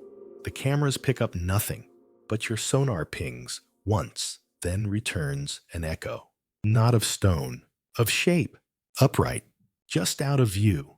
You turn your sub slightly, nothing, and then you see it. Just a shimmer and outline, like the memory of a hull, a flicker of a sail taut in non-existent wind. And in that flicker, you feel warm air brush the back of your neck. Then it's gone. The feed resets. Your systems are normal, but you can still smell something. Faint, bitter. Like brewed tea left waiting too long. You're drifting near the mid-Atlantic ridge now, somewhere between here and nowhere, over a shipwreck that no longer stays dead. They say you can find it only on moonless nights, when the water above is dark, and still when even the plankton hesitate to glow. It's not just any wreck, it's the one that rebuilds itself. It was first recorded by a mining survey team scanning for metallic anomalies. Their sonar bounced back strange readings, faint outlines of wooden structures where only deep-sea sediment should have been. So they sent a drone down. At 2,300 meters, the drone's lights flickered on, revealing a sunken wooden ship split in half, but oddly symmetrical, as if broken with precision. They cataloged the hull, the twisted masts, the bow, long since torn away by time. But then they noticed something strange. The lights, tiny bioluminescent points, at first mistaken for jellyfish, hovered near the wreck. Not drifting randomly like you'd expect. No, these lights moved with purpose, spiraling gently around the broken mast, sliding through the gaps in the deck boards, following the shape of the wreck like hands learning to trace old letters. The team watched for hours. They returned the next day, and the wreck had changed. The mast was straighter, the torn deck partially repaired. A staircase previously crumbled now showed structure. No tools, no divers, no machinery, just the same lights, still spiraling, still working. It didn't stop. Every time they returned, more of the ship had been rebuilt. Not patched, not restored, recreated. The lights weren't copying a memory. They were performing it. One diver, sent down for visual confirmation, reported something that made the mission go silent for a year. He said he saw the lights rise toward him, not quickly, not aggressively, just in recognition. as if his presence had triggered something. And then they formed a shape, a human shape, just a moment, a flicker, the outline of a figure standing on the bow, flickering like static made of stars' hands behind its back, staring outward into the abyss. The diver didn't panic. He saluted. He doesn't remember why. When he surfaced, he described feeling watched for 3 days, not haunted, witnessed. He said it was like the sea was replaying something it had seen long ago and wanted someone to acknowledge it. And the lights, they weren't spirits. They were workers, craftsmen, archivists, recording and rebuilding a piece of memory. But for what purpose? That's where it gets stranger. One night during a flyover pass with side-scan sonar, the ship's shape returned, but this time it was intact. Not broken, not decayed, whole, and not just whole, but different. The shape had changed. Same materials, same size, but a new stern, a different sail pattern, even a decorative railing that hadn't existed before. It was as if the wreck had been reassembled into something else entirely, like the lights were experimenting, iterating, trying different versions of a thing, until one finally made sense. Historians still debate whether this site connects to legends from the Iberian coast, old sailor tales of the lumen's ghostly lanterns that rebuild sunken ships beneath the waves. But those were bedtime stories, superstitions. Until now, you hover above the region. You see nothing but darkness at first. Then the lights appear, tiny, flickering, blue. They spiral around a fractured mast, curl along a beam that hadn't been there an hour ago. And then you realize they're not restoring the past. They're creating a memory of it. Your sonar picks up a faint structure forming where there was only flat seafloor before. You blink. The lights vanish. The image is gone. But your systems register something else, a soft chime. Not mechanical, not natural, just a sound, gentle, wooden, like a ship's bell in fog. Your pressure sensors dip. You feel it before you hear it. Another chime, closer. You back away slowly. The lights don't follow. But before you leave, you glance once more at the screen. And there, for the briefest second you see it, a figure standing on the deck, arms behind its back, facing away, just as it was, just as it remembers. You're hovering now over a plume of mist. Yes, mist rising from the seafloor near the Galapagos Rift. This isn't your standard hydrothermal vent. It doesn't spew violently or burst upward like a geyser. It sighs, a steady exhale of warm vapor, too consistent for chaos and too fragrant for nature. Fragrant, that's what the pilot said, because when the first probe entered the mist, a strange thing happened. The sub's air filters, supposed to be airtight, picked up a scent, old stone, wet metal, and something sweeter, like burned myrrh, like incense curling through cathedral beams. They called it the city in the steam. The mist isn't thick. It drifts like gauze illuminated by your lights and pale ribbons. But when you hover long enough, something forms inside it. Not buildings exactly. Impressions. First, a dome arched and faint, barely visible as the water refracts around it. Then pillars, arcs, footpaths. Not solid, not static, but there, shifting, walking. One scientist described it as a memory of architecture.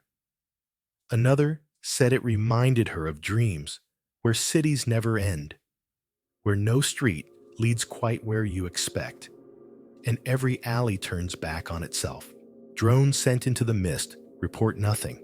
No elevation changes, no stone, just water and warmth. But the cameras, they see more. One dive captured 11 minutes of footage showing movement in the steam. Not animals, not fish. Figures, tall, slow, gliding rather than walking. always moving in twos or threes, never facing the drone, never hurrying, and the pathways, they glowed, a faint golden shimmer, only visible in ultraviolet light. No one could explain it. The figures had no features, just outlines, but they cast shadows. That should be impossible. You can't cast a shadow in mist. You can't cast a shadow without substance.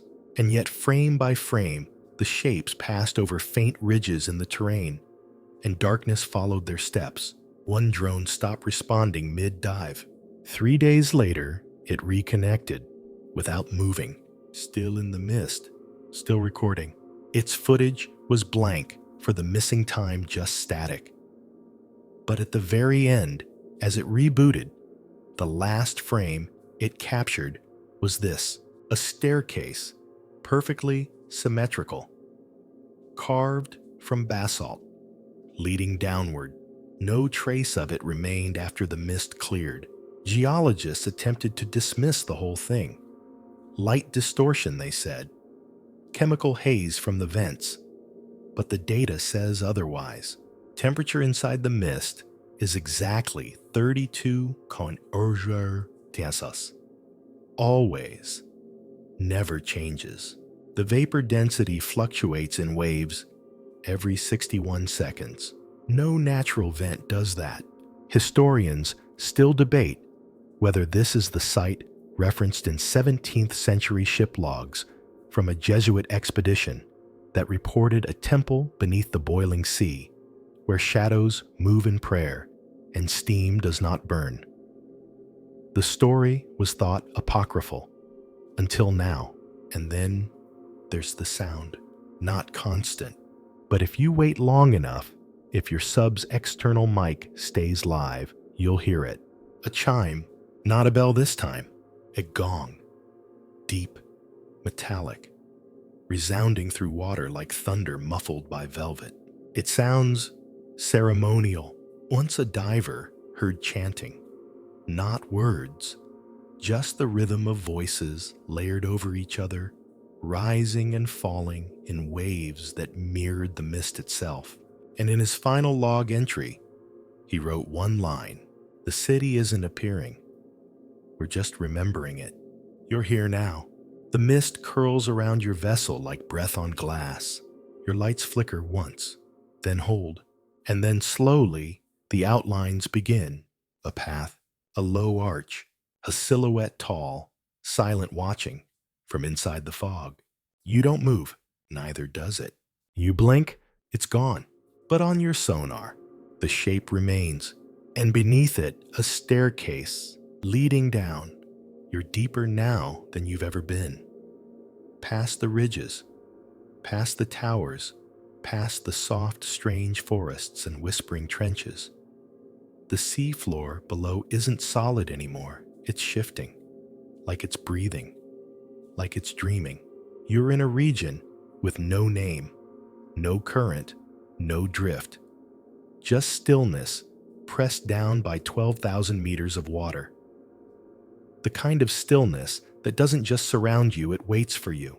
This is where the clocks go wrong. A deep-sea crew in 1994 recorded the first anomaly. They were stationed aboard a tethered sub-platform, logging standard data pressure, gas composition, minor seismic shifts.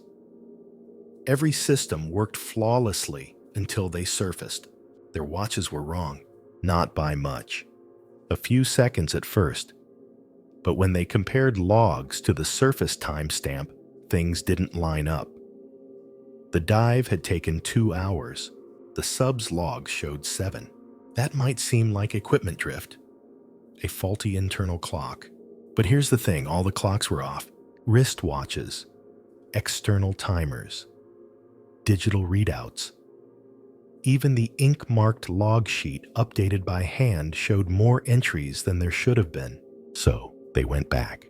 This time, they dropped beacon timers into the trench. One every 500 meters. All synced. By the time they retrieved the last one, it had gained 4 hours. And the last few entries, blank, not missing, just unwritten. like time itself had paused mid-thought. Later missions confirmed the distortion. Not violent, not dramatic, just a slow slide. The deeper you went, the more time slipped sideways. Some gear recorded sound in reverse. Some heat sensors ran backward, registering cooling before the probe even began its descent. Then came the dreams. A technician reported waking during a surface shift with his body cold and his mind full of places he'd never been, corridors, without walls, towers, without tops. One pilot said he dreamed of cities carved into pressure domes, glowing with soft white light, all abandoned, empty, but not silent. A hum drifted through the spaces, one he recognized but couldn't name. It wasn't noise. It was time. He said time wasn't just passing down here. It was alive. Thinking. Waiting. One diver tried an experiment. She entered the trench with a sealed container holding a single digital watch, one synced perfectly to her own. She descended slowly, pausing every 1,000 meters to check. At 10,000 meters, she looked again. The second watch was ahead by 3 years. The date on its face read 20T7. They were in 20 before, and it was still ticking. Historians still debate whether this trench overlaps with the lost coordinates of the Chronos Sea, a legendary location mentioned in a fragmentary 4th century Greek scroll. The scroll describes the place beneath where time is thin, and the sea forgets which moment it is. They thought it metaphor. But the data is too consistent. Sonar waves sent down into the deepest pocket don't return as expected. They're delayed, bent. Sometimes they come back with extra pings, like echoes from events that haven't happened yet. One team played back sonar recordings and swore they heard their own future descent before it happened. And then there's the shapes. In 2019, an autonomous glider spent 4 hours drifting near the trench wall. Its light caught something moving, slow, rhythmic, curved. Not a fish, not a squid. Something looping, like a ribbon folding itself in and out of time. The footage corrupted immediately. The glider surfaced intact, but its internal data showed system activity for 12 hours, even though the dive was half that, and one file remained accessible. Single still image. It showed you, or rather, the glider's own camera facing backward. But in the reflection, on its titanium housing, there was a figure. Not a diver. Something with eyes. Large. Too far apart. Too calm. Its hand was resting on the glider's side, and behind it, a wall. A mirror of the trench. Same slope. Same rock. Same ledge. But reversed, as if the glider had crossed into a place where the ocean was just a memory folding itself back into shape. You hover above that same place now. Your lights dim slightly, not from malfunction, but from hesitation. Your external sensors pick up nothing, but your clock, it skips a full second, and the depth gauge flashes a date instead of a number. November 14th, 2036, then resets. Your cabin feels colder, but the temperature hasn't changed. You check your watch. It ticks, then pauses, then ticks again, as if waiting for you to notice. You don't move, you don't speak, but you feel it. Something around you holding the present like it's something precious and fragile, like it could drop it, or trade it, or leave it behind. And as the hum begins again, low and familiar, you realize time down here isn't broken. It's patient, and it has just now noticed you. You rise just a little up from the deepest reach, but still far below light. The pressure eases, but only slightly. Around you, the ocean narrows. The floor tilts upward, forming a high undersea ridge, where the Atlantic meets the Caribbean Sea. This is where the records stop being scientific and start being hushed. They call it the corridor. At first glance, it's just a trench within a ridge. Narrow, tight. A long scar in the seabed about 50 meters wide and stretching over 3 kilometers, marked by regular humps and striations. It could pass for erosion. Could, but it doesn't erode, ever. Over the last 2 decades, 6 mapping surveys have passed over this spot. Every time they note the same thing, the corridor never changes. Not in shape, not in sediment buildup, not in current effect. It's immune to time, like it was etched into the earth last week and forgot how to age. It's symmetrical. The walls run perfectly parallel, even down to the centimeter, for the full 3 kilometers. The seafloor is flat inside it, polished smooth, not soft silt. Hard, as though something fused it or burned it. And the hum, you hear it before you reach the middle. Not loud, not even distinct. A tone you feel behind your ears before you hear it in the cabin. It's like you're approaching a sound too old to speak in your language anymore. A frequency that's not for your body. It's for whatever listens underneath it. Some believe the corridor is an ancient propulsion track, something left behind by a machine that moved too large, too slow, too permanently to leave anything but geometry. But others, they say it's still in use. In 2016, a deep-sea drone entered the corridor and disappeared. No warning, no signal loss, just gone. For 31 minutes there was silence. Then the drone reappeared, exactly where it had vanished. Same heading, same depth, but different. Its outer shell was covered in thin, symmetrical burn marks. Etched lines, not chaotic, not random. Patterned, like fingerprints, but 3-sided. The power cell was full. The memory card was blank, except for one frame. A single still, it showed a tunnel. Smooth, lit, curved. No camera flash was used. No lights were turned on. But the tunnel was illuminated, and at the far end of it, a door. Not ancient, not barnacled or broken. Clean, steel gray, closed. The image corrupted immediately after viewing. Attempts to copy the file failed, so they printed it. And then something even stranger happened. One of the lab techs handling the photo said she recognized the door. She'd seen it in a dream, more than once. A pressure dream, she called it. The kind where you wake up choking like something's sitting on your chest. She said that in the dream, the door wasn't locked, but she never wanted to open it.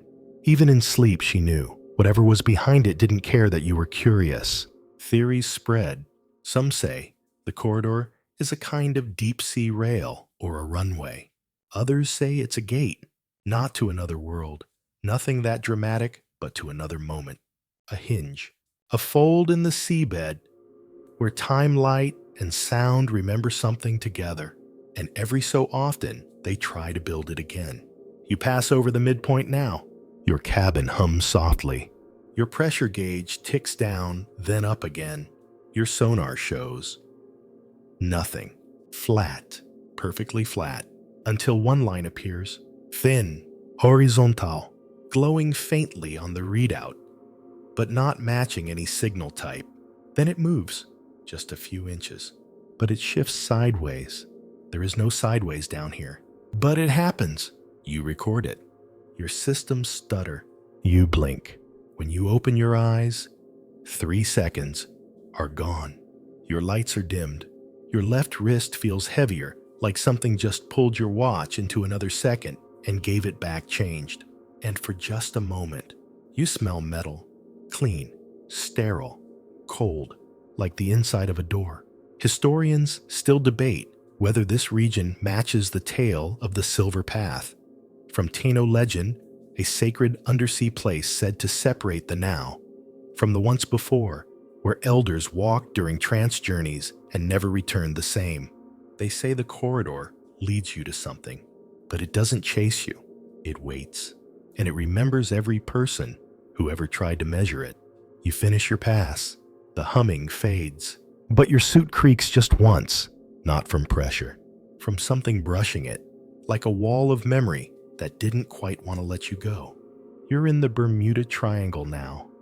Yes, that Bermuda Triangle, the place where planes vanish, compasses spin, and boats drift ghost-like for days with radios that never called for help.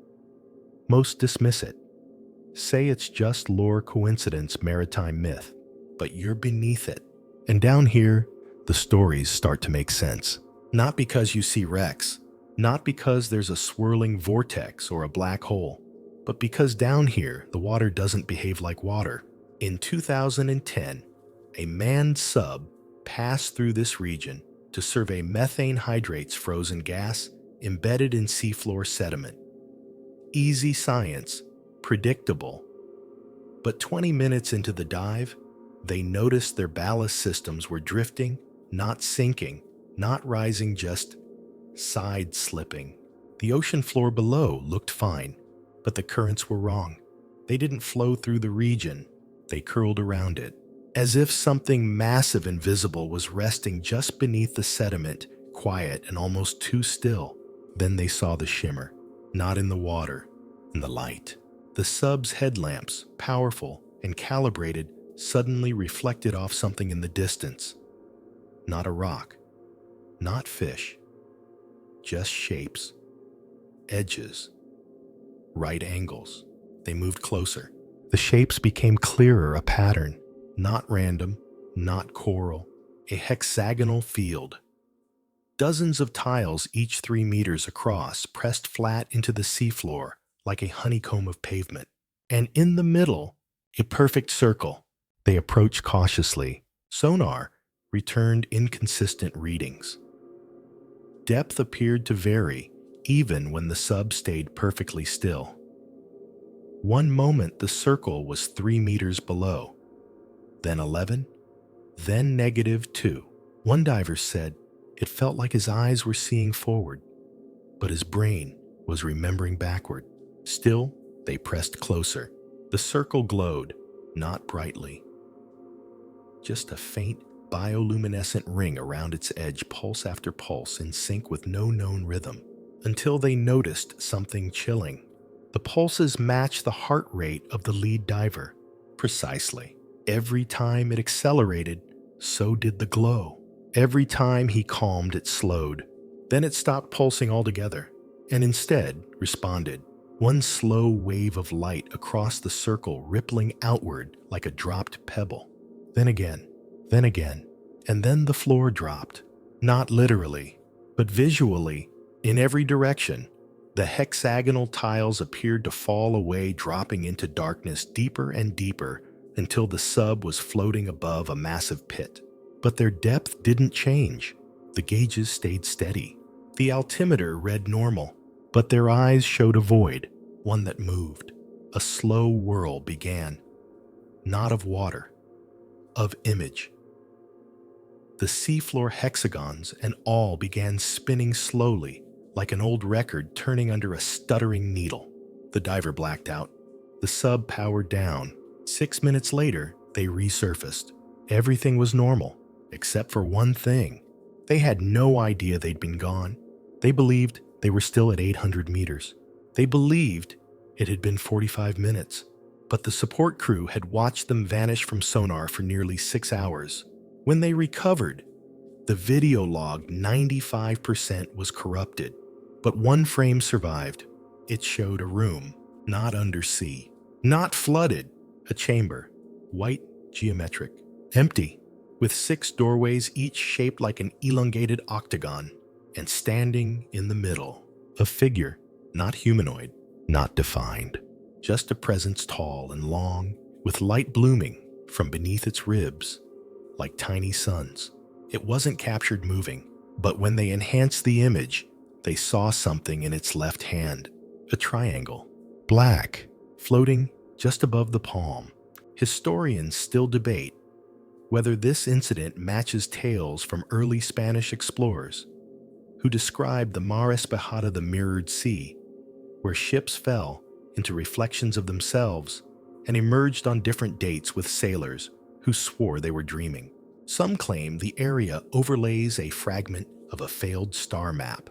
Others believe it's a wound left behind by something that tried to land in a place the Earth wasn't ready to hold. You're floating above that field now. The tiles are gone. You see only sand, but your sonar flickers, not with readings, with repeats. It replays your last ping, then again, then again. The light of your sub hits something smooth. You tilt left. You see it. A black triangle, floating just beneath the sand, barely visible until it rotates. Just once, like a coin being flipped in slow motion. You back away, not because you're afraid, but because you feel remembered. And whatever lives here, it's not trying to erase you. It's trying to add you to the pattern. You've reached the end now, or what feels like it. But the ocean doesn't have endings, just thresholds. You're over the Sigsbee Deep in the Gulf of Mexico, the deepest part of this particular sea. No light reaches here, and nothing stirs. Except one thing, a pulse. It begins with the ground. You might not notice it at first. Your instruments are steady. Your lights hold true. But then something in your bones tells you you're not hovering anymore. You're being held. The seafloor here is smooth. Too smooth. As if polished not by nature, but by intent. A vast plain stretches before you like a parking lot made for things that don't walk. And in the middle of it, a dome. It's not rock. It's not coral. It's not alive. But it's not alive either. It rises from the sediment like a blister, semi-transparent, gently pulsating. Inside, nothing can be seen clearly, just murky silhouettes. Shapes that never come into focus. But your sonar bounces off it as if it were solid, until it doesn't. In 2014, an experimental drone passed over this very dome. For 12 minutes, it recorded live telemetry. Then all feeds cut. The dome did not rupture. It didn't open. It simply inverted. The curvature reversed. The drone was gone. A year later, the drone was found in the Sahara Desert. No signs of heat damage, no crash marks. Just resting upright, partially embedded in sand, like it had been placed there. Its last internal log was labeled in a language no one recognized. 7 characters, symmetrical, identical forward and backward, a palindromic glyph that glowed faintly when exposed to cold. Then there was the diver, a woman who entered Sigsbee Deep on a solo descent for a film project, independent, low budget. She wore a full-rig standard oxygen backup telemetry. At 2,100 meters, she began to sing, not into the mic, into the water itself.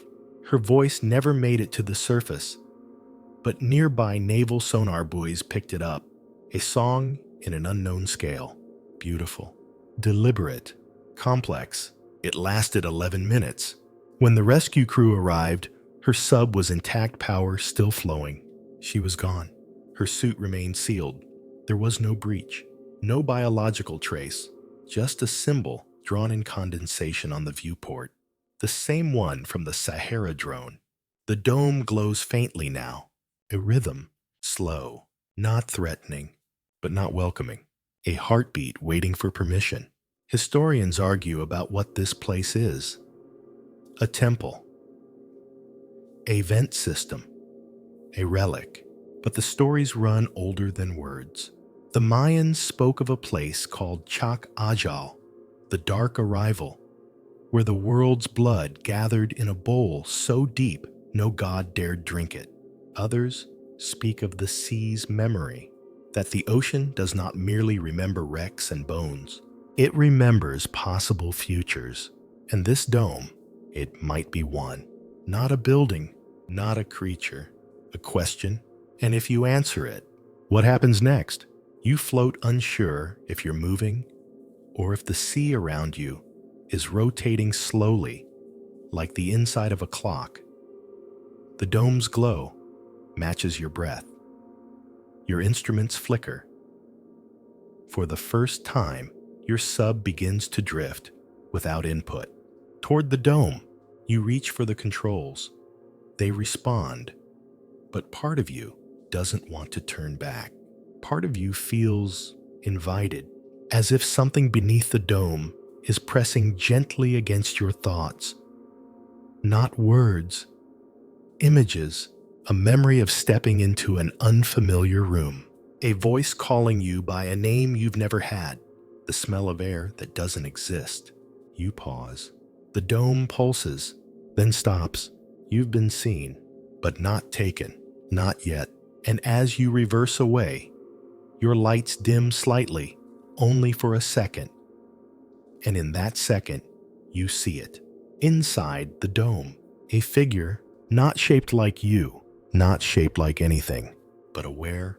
It doesn't move. It waits, because now you know it's there, and it knows that someday you might come back. And when you do, it will still be waiting, not patient, not asleep, but listening and remembering the moment you turned away. Because even down here at the end of everything, the ocean is not just deep, it is old, and it never forgets. You've come a long way, from blinking lights on the ocean floor to towers that vanish when you blink back, from whispered names in the fog to sand that follows you home. You've passed over trenches that remember time differently, cities that breathe through steam, and corridors that measure not distance but intention. The water has wrapped itself around every moment, like memory soaked into cloth. Maybe at some point along this journey, you forgot to ask how deep we were going. Maybe it doesn't matter. Because the ocean doesn't measure depth like we do not in meters or miles, but in stories, in layers of silence and moments never spoken, in shipwrecks that rebuild themselves, and pulses that wait patiently beneath the calm. You've touched forgotten machinery, glimpsed the shimmer of figures not shaped for land. You've heard tones echo before they play, and walked the edge of places where the sea folds back on itself and time behaves like a thought. What we explored tonight was never just geography. It was memory. Each trench, each ridge, each vanished buoy and vanished crew was a piece of the ocean's mind, a place that doesn't dream like we do, but stores echoes until the right silence calls them back. Some mysteries beg for answers. Others are content to exist quietly. And some are waiting for someone to ask, not what is this, but who remembers this? Because if the sea has been keeping these places alive, if it's been holding on to them, like pages pressed between layers of pressure and cold, then maybe it's not just water down here. Maybe it's a library, and tonight you were allowed to read. But only a few pages, only enough to wonder what else might be written just beyond the range of your lights. So now, as your sub returns to shallower waters, as the pressure lifts and the weight behind your eyes begins to ease, take a deep breath. You're still here. You didn't vanish. You weren't rewritten. At least, not completely. Good night.